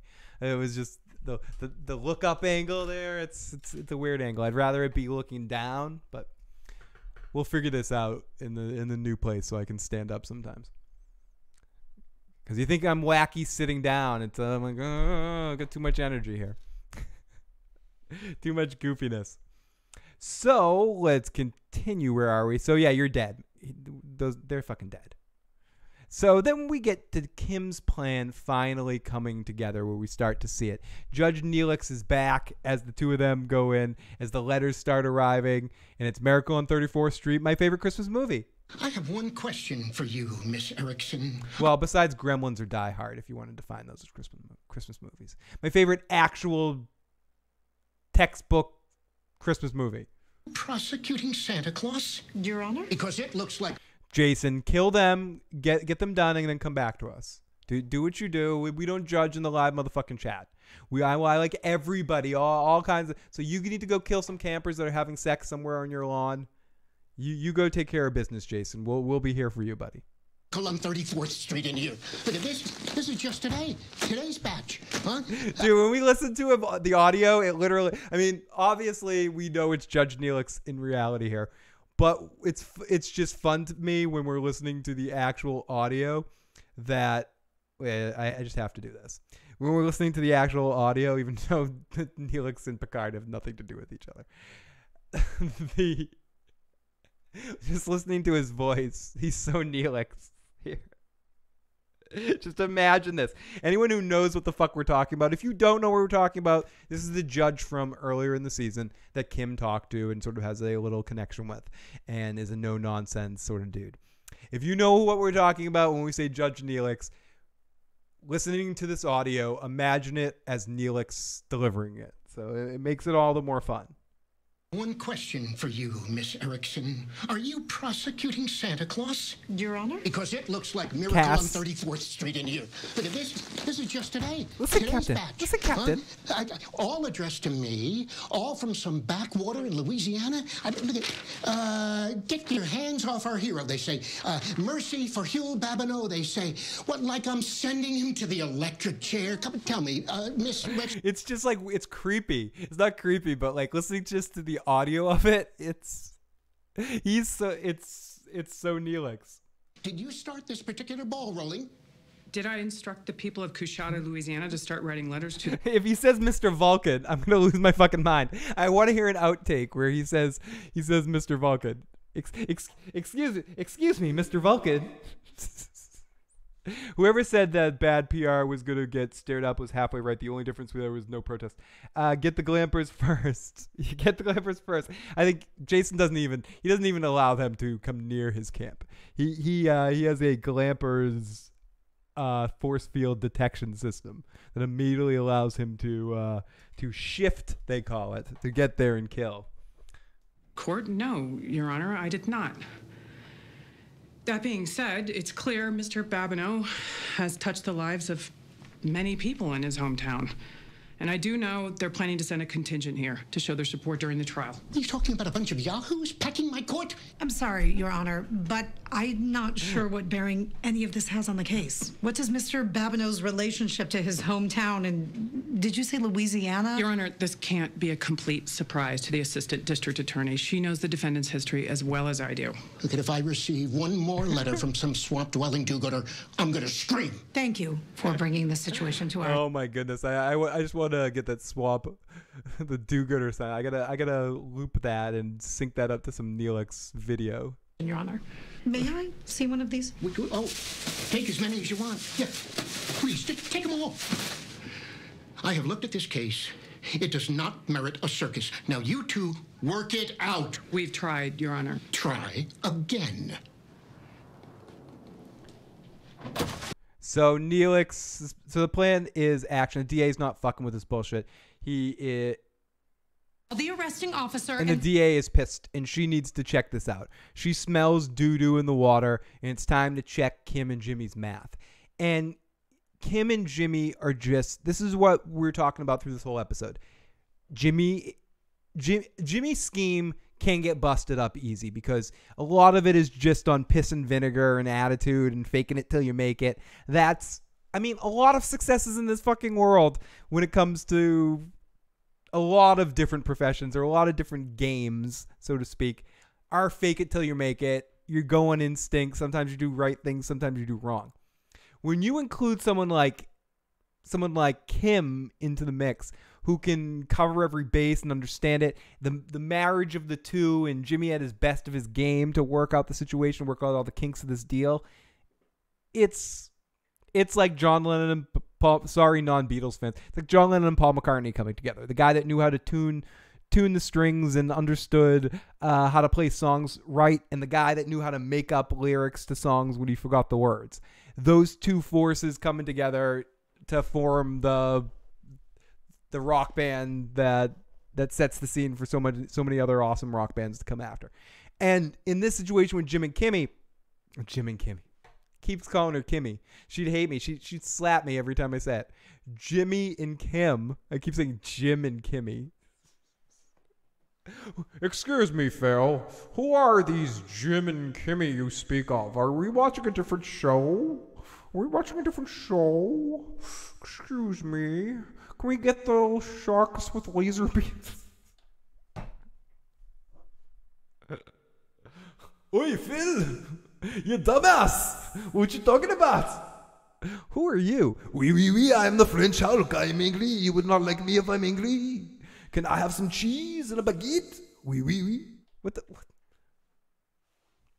I apologize. Sometimes I have voices inside me. They're not very funny or organized, but they have to come out. And you guys, you don't have to listen, but you know, if you're here, we'll get to a point occasionally. Jimmy is the shipping name. Thank you. Yeah, okay. I'm just gonna call them Jimmy from now on. So yeah, the DA's not fucking with this shit. She's pissed. What, if anything, he left out of his reports? I want known associates, places of residence, MVD records. I need an electric shock every time I call her Kimmy. I'm like, why is there such a stigma with rubbing your nose? I mean, maybe because I'm on camera. If I was just in regular life, you can kind of get away with it, but on camera, it's like slow motion.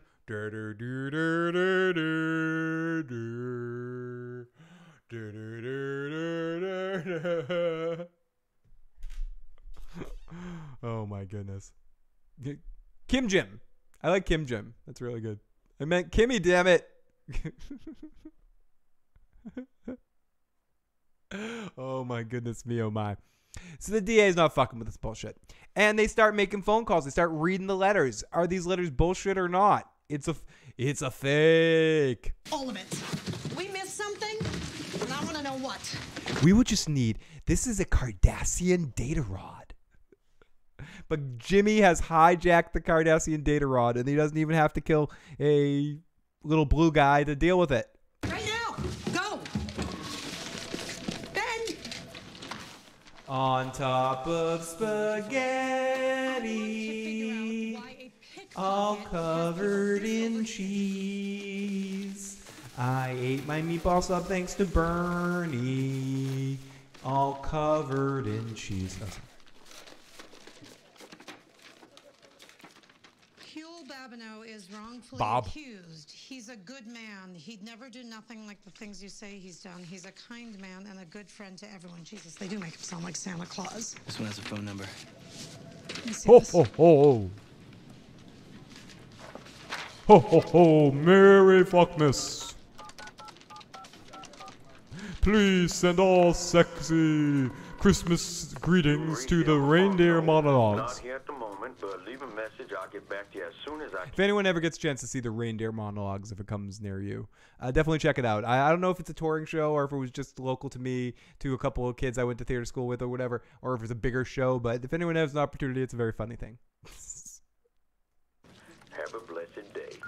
Hello, Mr. Fontenot. My name is Suzanne Erickson from the Albuquerque District Attorney's Office. I love how the voice evens up. This is how this all comes together, and then the acting crew from previous seasons showing back up and how she's better. I love all of this. It keeps the same energy, same passion, same fun. Oh, I just saw that we do have a voicemail from Big J. Big J, if you're checking this out, I'll definitely be playing your voicemail as we get towards the end of the recap. Save that for the end game here at this point. But can't wait to hear what Big J thought of this episode. The letter phone scam seems implausible to me. So it definitely is a lot of pieces coming together. Jimmy would have had to really fine-tune, go through all of those letters and make sure that it's all matched up to what he wants to say. There's nothing too repetitive. And I think that all those letters were sent, like if we saw all the letters that we saw on Neelix's desk, did he have that many phones? I guess he didn't only put a select amount of numbers, but maybe the district attorney could have looked at every letter and then saw some doubling, but instead she took a small sampling and ended up working out perfect.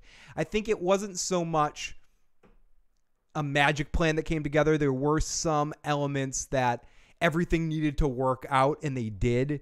The DA only took a certain small amount of them. They called just enough phone numbers not to be too much repetition for her to pick up that it was only a couple people doing voices. So it is unlikely but not implausible to me. I see what you're saying. It's a lot of things need to come together for it to be perfect, but I think it's within reason for two excellent con people that have a chemistry together to pull off something like this. Repeat yourself all that you fucking want, Jeffrey Townsend.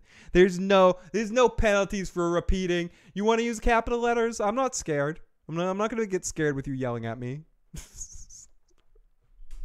If someone does something to me, fuck you. You want to scare? You want to curse? You want to do some shit? I don't give a fuck what call me an asshole.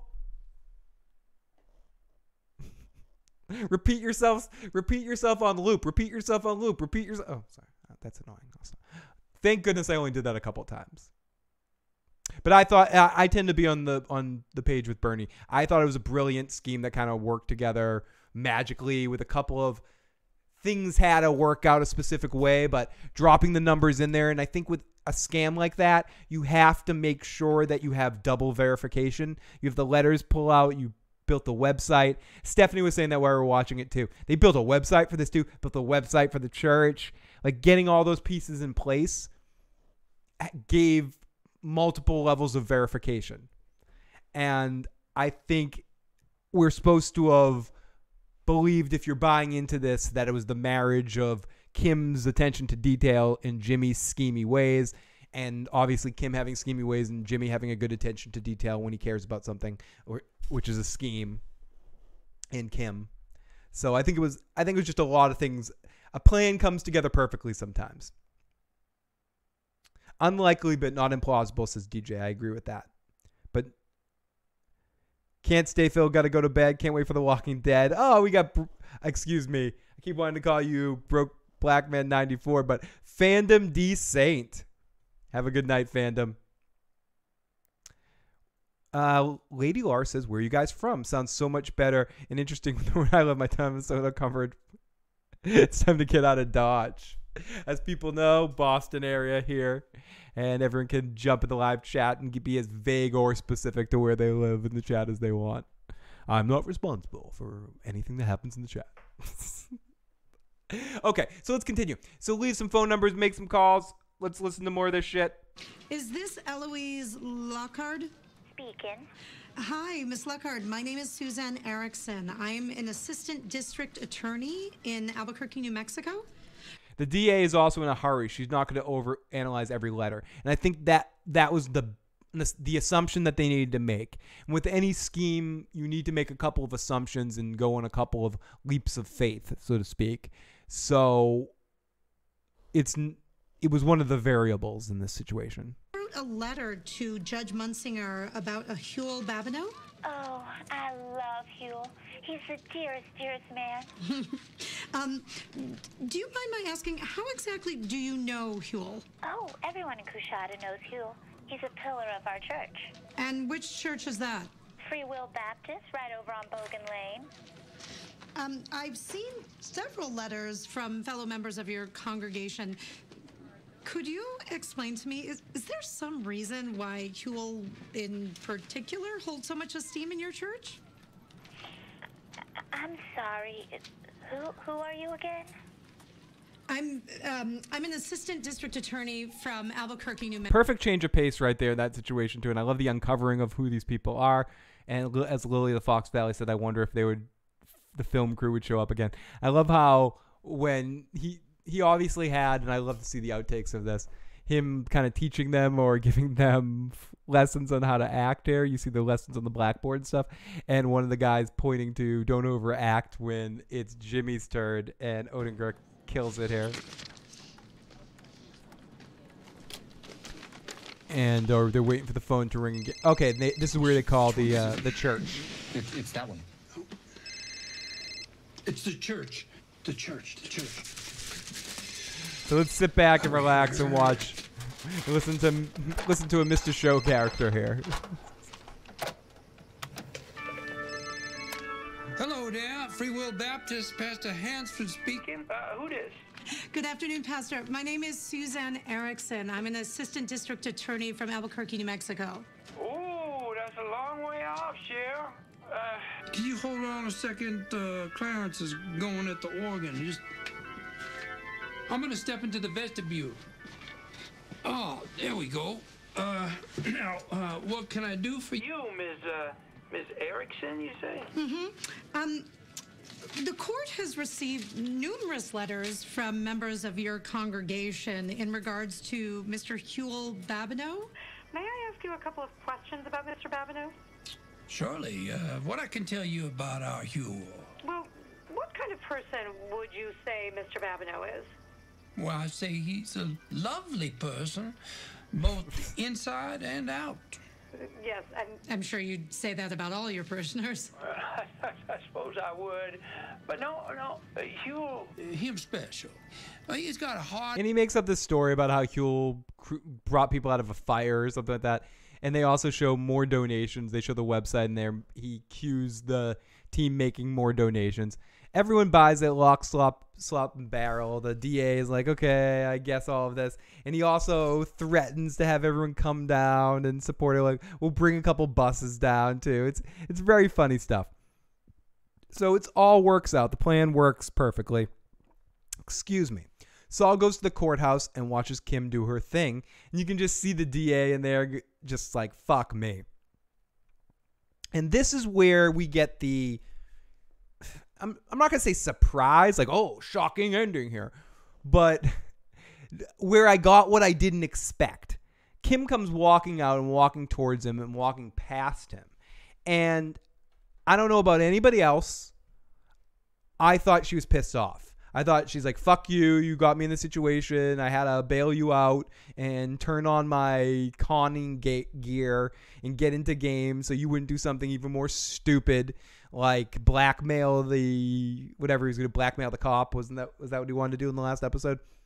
You wanted to do something stupid like that, so I had to bail you out in the scheme. Not for a fucking second did I think she was pulling him somewhere to start making out with him, and she was so turned on, and it was like the tension of the argument and to have the makeup sex / celebration sex for it all coming together. I did not think this was going in that direction. And again, it's a credit to you don't know. Forget your own relationships, but how many times have you ever had a best friend or something and you're like, or a buddy that talks, oh, I'm on outs with my relationship. I'm never talking to him or her again. Fuck that. It's over. They crossed the line. Never going to do it again. Blah, blah, blah. And the next thing you know, they're together. Because people reach a point where they think they're done, but then something happens that completely changes your situation. Or some people think that they're locked in for life and something happens and changes their situation. And in this moment, I think Kim is starting to realize that her... I don't love this expression all the time. Her best self might be in her mind when she's the happiest is running cons with Jimmy. And especially on this big scale of where it's ultimately helping people or fucking with people or fucking with assholes or DAs that are putting away innocent people for whatever reason. Whatever her motivation is, or it could just be that the accident last year and having the kind of breakdown, she's never quite recovered from that. And this season, she's dealing with what happens to her idol with Chuck. It's something that a lot of people, we're not so much focusing on because, excuse me, with Chuck dying, the effects on Jimmy and on Howard are obvious. Kim's a little different, but Chuck is someone she looked up to, and seeing the end game of all the hard work of being this lawyer that she thought she wanted to be ends up in you killing yourself because you get thrown out of your firm when you are having troubles or something. Who knows what's going through Kim's mind? She's having a complete identity crisis and figuring out where she wants to be and what she wants to do and what she wants to use her talents for. So I did not in a second see this outcome coming.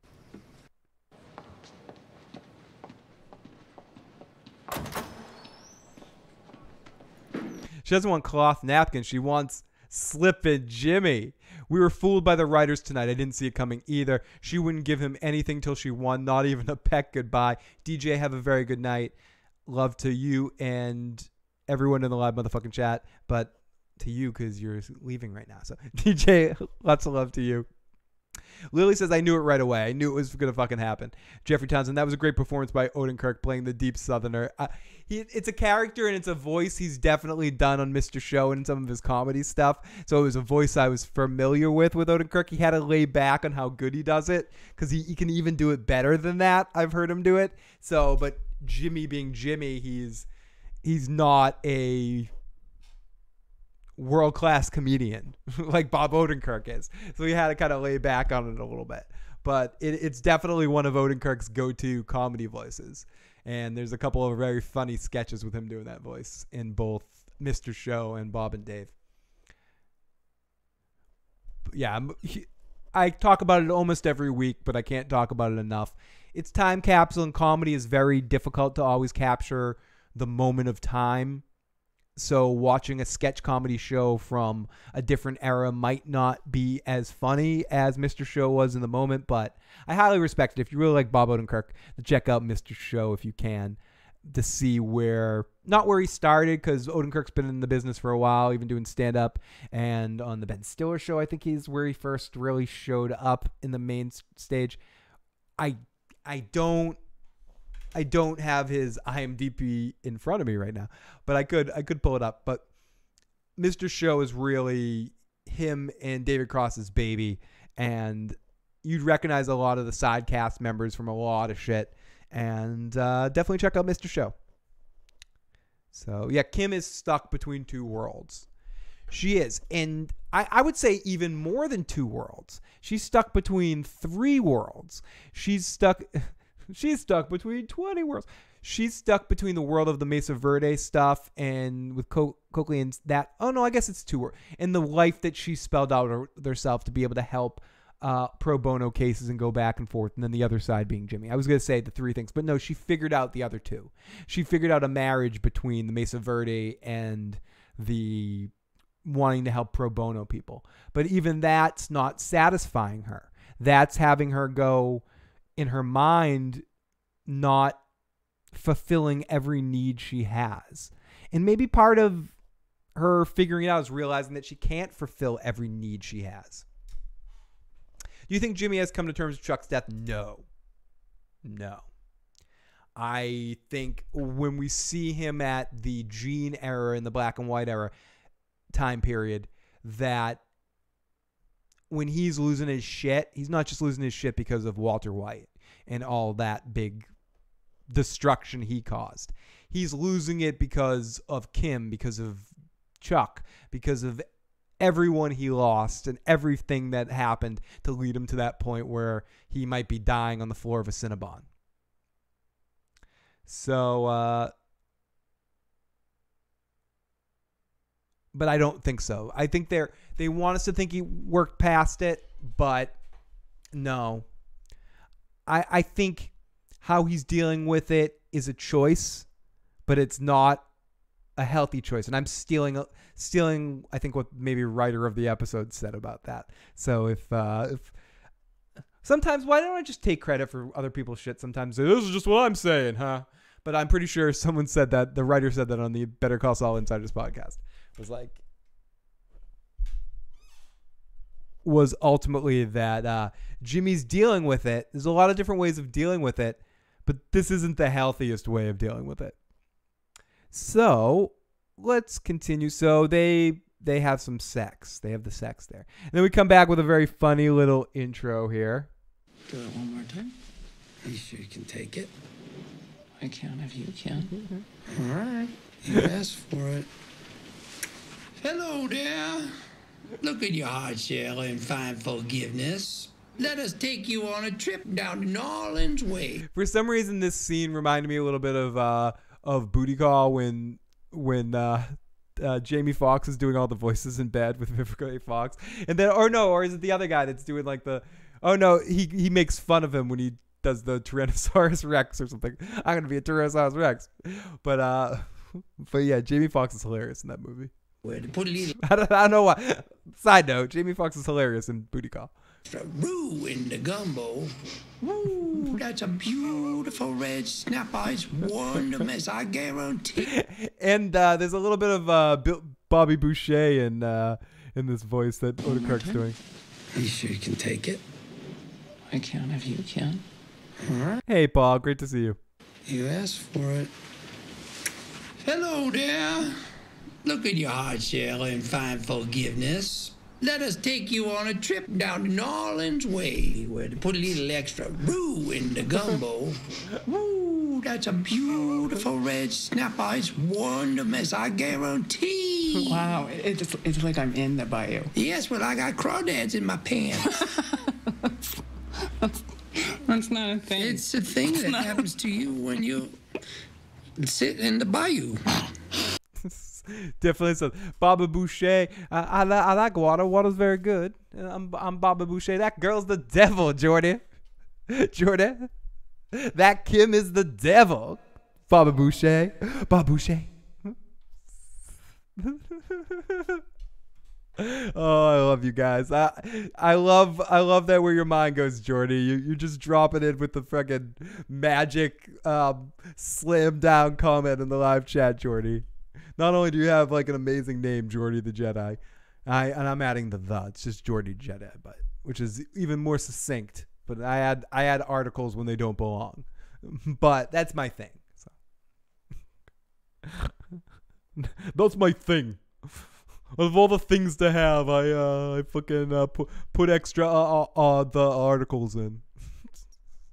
Someone's like, article? What the fuck are you talking about? So. We come back in there under the covers. They're talking about it. Jimmy mentions his own practice that he's got to go check out a building. And Kim's like, whatever. And gets up and heads back to work to Mesa Verde for a meeting where she immediately looks like she's not having any fun. She's not having any fun. Fun? 12-month timeline and beyond. We have some breathing room.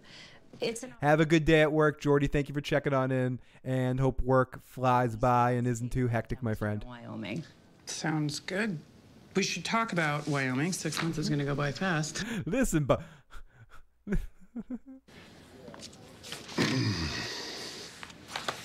unless Kevin, did you? So I don't even want to listen to this fucking scene. Let me sum this shit up to you. Kim can do the business that this guy asks for. This guy is like, can you do this thingy mahoochie? And Kim's thinking, yeah, I can do it. I don't want to do it, so let me lie. Kim is making excuses like me in 11th grade. Oh, yeah, I can get the project done, but Kim's a slacker here. Whole family's slackers. Your mom's a slacker. Your dad's a slacker. If you have babies, they're going to be little slackers. And it's unfeasible. She has an out. She takes it. So Mike's giving Gus an update on what's going on. So let's get into this, and then we're going to get back to, because this, I believe, is the end of the Mike situation. So Mike gives a little update, which, let's be honest here, as I've mentioned before, sometimes things are unsaid in scenes and the words don't fucking matter. David Chase did this a lot in The Sopranos. What the characters are saying aren't what the characters are saying. And I think there is an undercurrent to this whole discussion between Mike and Gus that is, we got to kill this guy. We got to kill this guy. It's there. It's in the room. And they both know it. They're talking around it. Gus is a master at playing people, and he's playing Mike to a T. And he's acting like, or giving Mike a lot of trust and helping Mike discover what he needs to do on his own, because to keep him safe and keep his family safe, and ingraining himself to Mike. So wonderful play by Gus. Wonderful play by Gus. And Werner? I gave him to come to Jesus. Mike, you know my secret. I actually got kicked out of school in the 11th grade for a year. Screwed up. He knows it.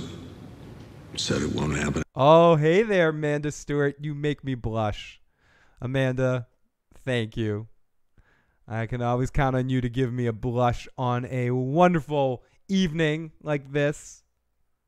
I can't wait till Jimmy finds his strip mall location. And I know it's going to be a great moment. It's going to be a cool little moment. I don't always love stuff like that and other prequel stuff, but for this, that moment when he walks into it, it's going to feel so good.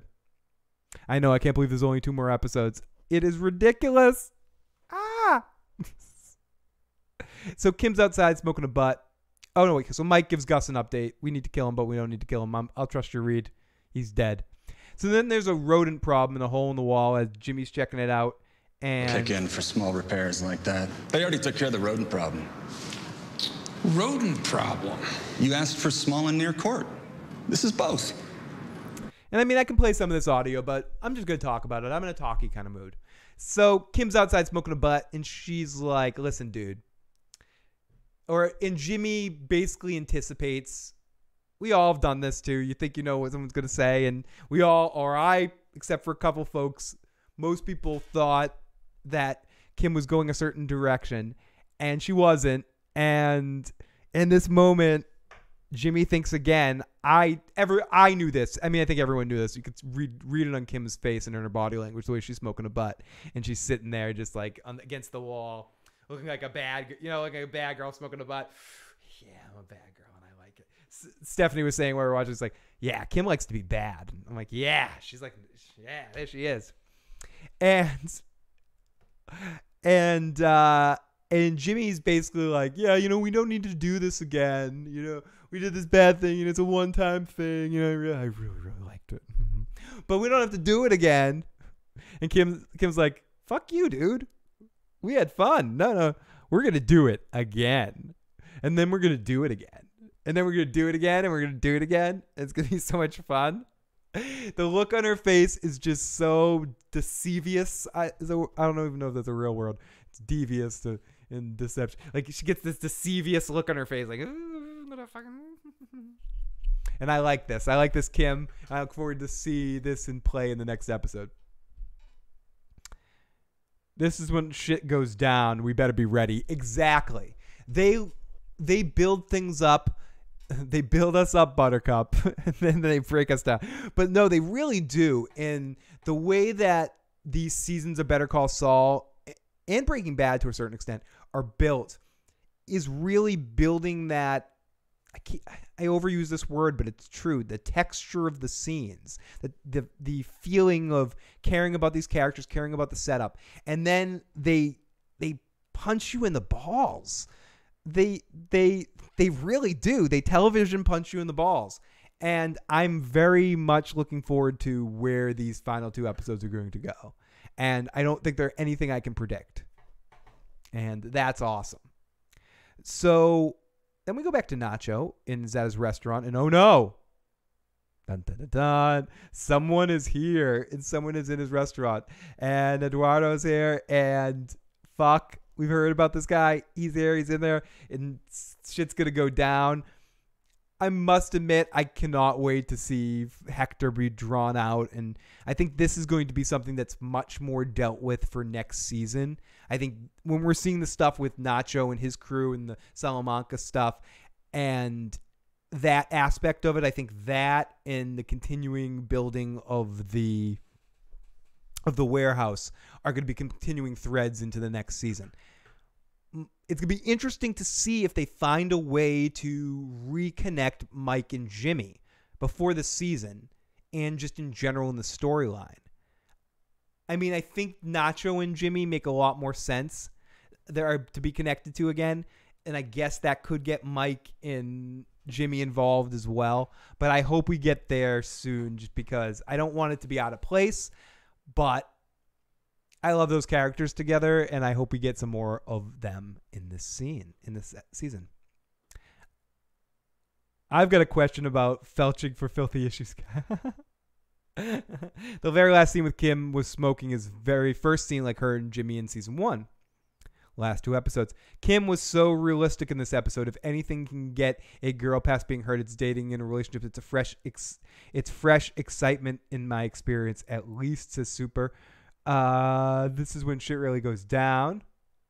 Shit goes down. You better be ready. Speaking of this shit going down, let's play a voicemail from our good buddy Big J and see what Big J thought about this episode. Big J's gonna be like, I hated it. It sucked. No, he's not. I bet if I know Big J is his Better Call Saul taste, and he's been one of our longtime listeners since we've been doing the recaps here, or the Better Call Saul recaps, I gotta say Big J's gonna love this episode. Let's see what Big J has to say. Hey Phil, hey Joe, Big J here. Fucking 2 episodes left, unbelievable, right? And next year should be the last season, but I fucking loved this episode tonight. This was like one of my favorite ones of the year. Yes.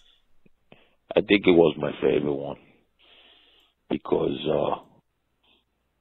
to be honest with you, I love fucking strip bars, man. Nothing like a little R&R at a strip club, you know? That took me a little bit by surprise. I thought they were going to bring the girls to the place, you know? And I would have loved to see Mike Ermitrock get a fucking lap dance, man. Imagine table dance, lap dance, whatever you call it over there. Imagine that visual, Mike getting a Mike enjoying a stripper. He's just sitting there with the look on his face. Thank you. Here's your money.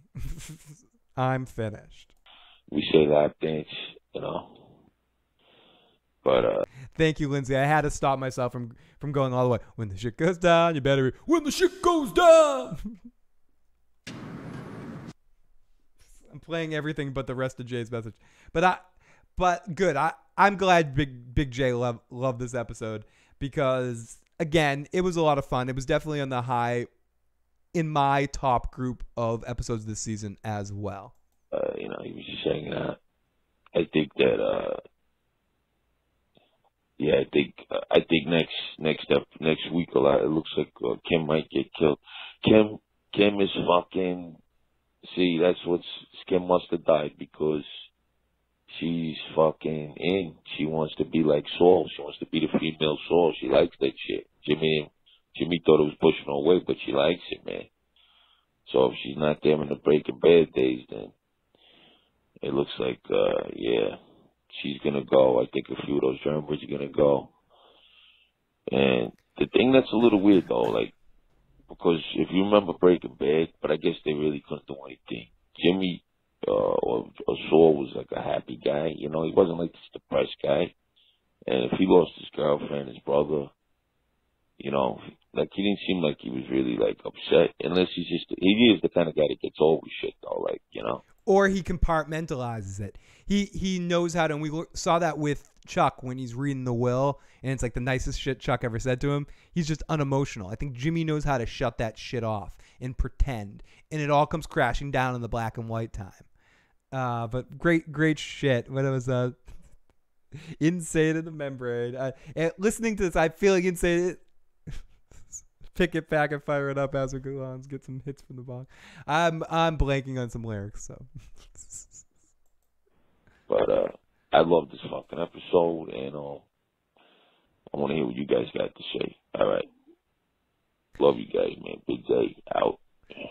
Love you, Big J. We got 2 more Big J messages till the end of the year, and then hopefully we'll get him on Game of Thrones stuff as well. But I agree with almost everything Big J said. I definitely love this episode, and I think it was one of the better ones of the season. Really good shit. Let's take a couple more comments in the live motherfucking chat and then call it a little earlier than usual. No after show silliness tonight. But hey, Jordy, why don't we take a 5-minute break? Smoke if you got them. Everyone step outside. But no, everyone start to prepare it for post-show relaxing sandwich. I do need to unfortunately wrap it up as I'm going in for a procedure tomorrow morning to go get fucked by a hose in my throat while I sleep. So it's gonna be fun. Lightspeed's too slow. We need ludicrous. Oh wait, wrong one. So let me do the conclusion here. In ludicrous speed, go. Let's not forget when Walt and Jesse are kidnapped Saul in Breaking Bad. He thought it was the cartel, and he said it wasn't me. It was Ignacio, Nacho. So Saul and Nacho are definitely going to get into some shit together. I agree. I absolutely agree with that. Good call, Blowfish. So everybody, what have we learned tonight? We've learned nothing. Sorry to make you all stupider. No, I'm kidding. We learned a lot. This is a really great episode of Better Call Saul and a really fun time getting to talk to you guys. Joe will be back next week with us, and hopefully Joe and I will be on sometime this week, perhaps Thursday morning. Joe will be live here as we're doing a special Game of Thrones-y kind of thing that I don't want to talk too much about. It'll be posted about it soon. Hopefully it'll be Thursday. If not, it will be the following week one day. I got to get Joe to come here because we got to watch some shit and react to some shit. So got to get through that, but expect Joe and I sometime before that. If not, we will definitely be on next Monday for Better Call Saul. And we have one more episode of Better Call Saul. Then The Walking Dead comes back, I think like the following week after that. Going to pick up some more shows too, so a lot more fun. If you guys have any questions or comments or want to message me privately, you can do that at igotissuesman@gmail.com. Again, that's igotissuesman@gmail.com. You can also call and leave a voicemail if you want to get it on the show at 781-990-8509. You can call that number 24 hours a day, 7 days a week. Make sure you join on in. Help the channel grow. Share it with a friend. Help us any way you can. It definitely means a lot. Excuse me. I was actually burping there, so I was trying to cover it by fake cries. that was the greatest burp cover of all time. I'm like, I'm crying. I'm suddenly crying. But because I'm all over the place all the time, it could actually make sense. Oh no, thank you so much, Jeffrey. It's gonna be fucking awesome. Song is gonna be stuck in my head forever. Bernie, you're amazing tonight. Lindsay, DJ, Jordy, Amanda. Oh, thank you, Amanda. Oh my goodness. How can I walk through this without being enjoying this way too much, Amanda? But no, you can find us many different ways. You can reach out to us. You can find me on Facebook if you look at Phil's Recap and Review or The Issues Guy. Find me on Twitter at IGotIssuesMan. Make sure you all say hi. Lots of other ways to find us. So if you haven't already and you enjoyed this video, please hit the like button. Please hit the subscribe button. Share the channel with a friend. And yeah, enough of that. We'll be back next week for 2 more fucking episodes of Better Call Saul. It's going to be like day to night going from the Better Call Saul to The Walking Dead after. I don't know. I'm hoping for the best. I know Luigi's going to take one step and then again. Let's do the Mario all together now. Hey. Dun, dun, dun, dun, dun, dun, dun, dun, dun, dun.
You guys are still here?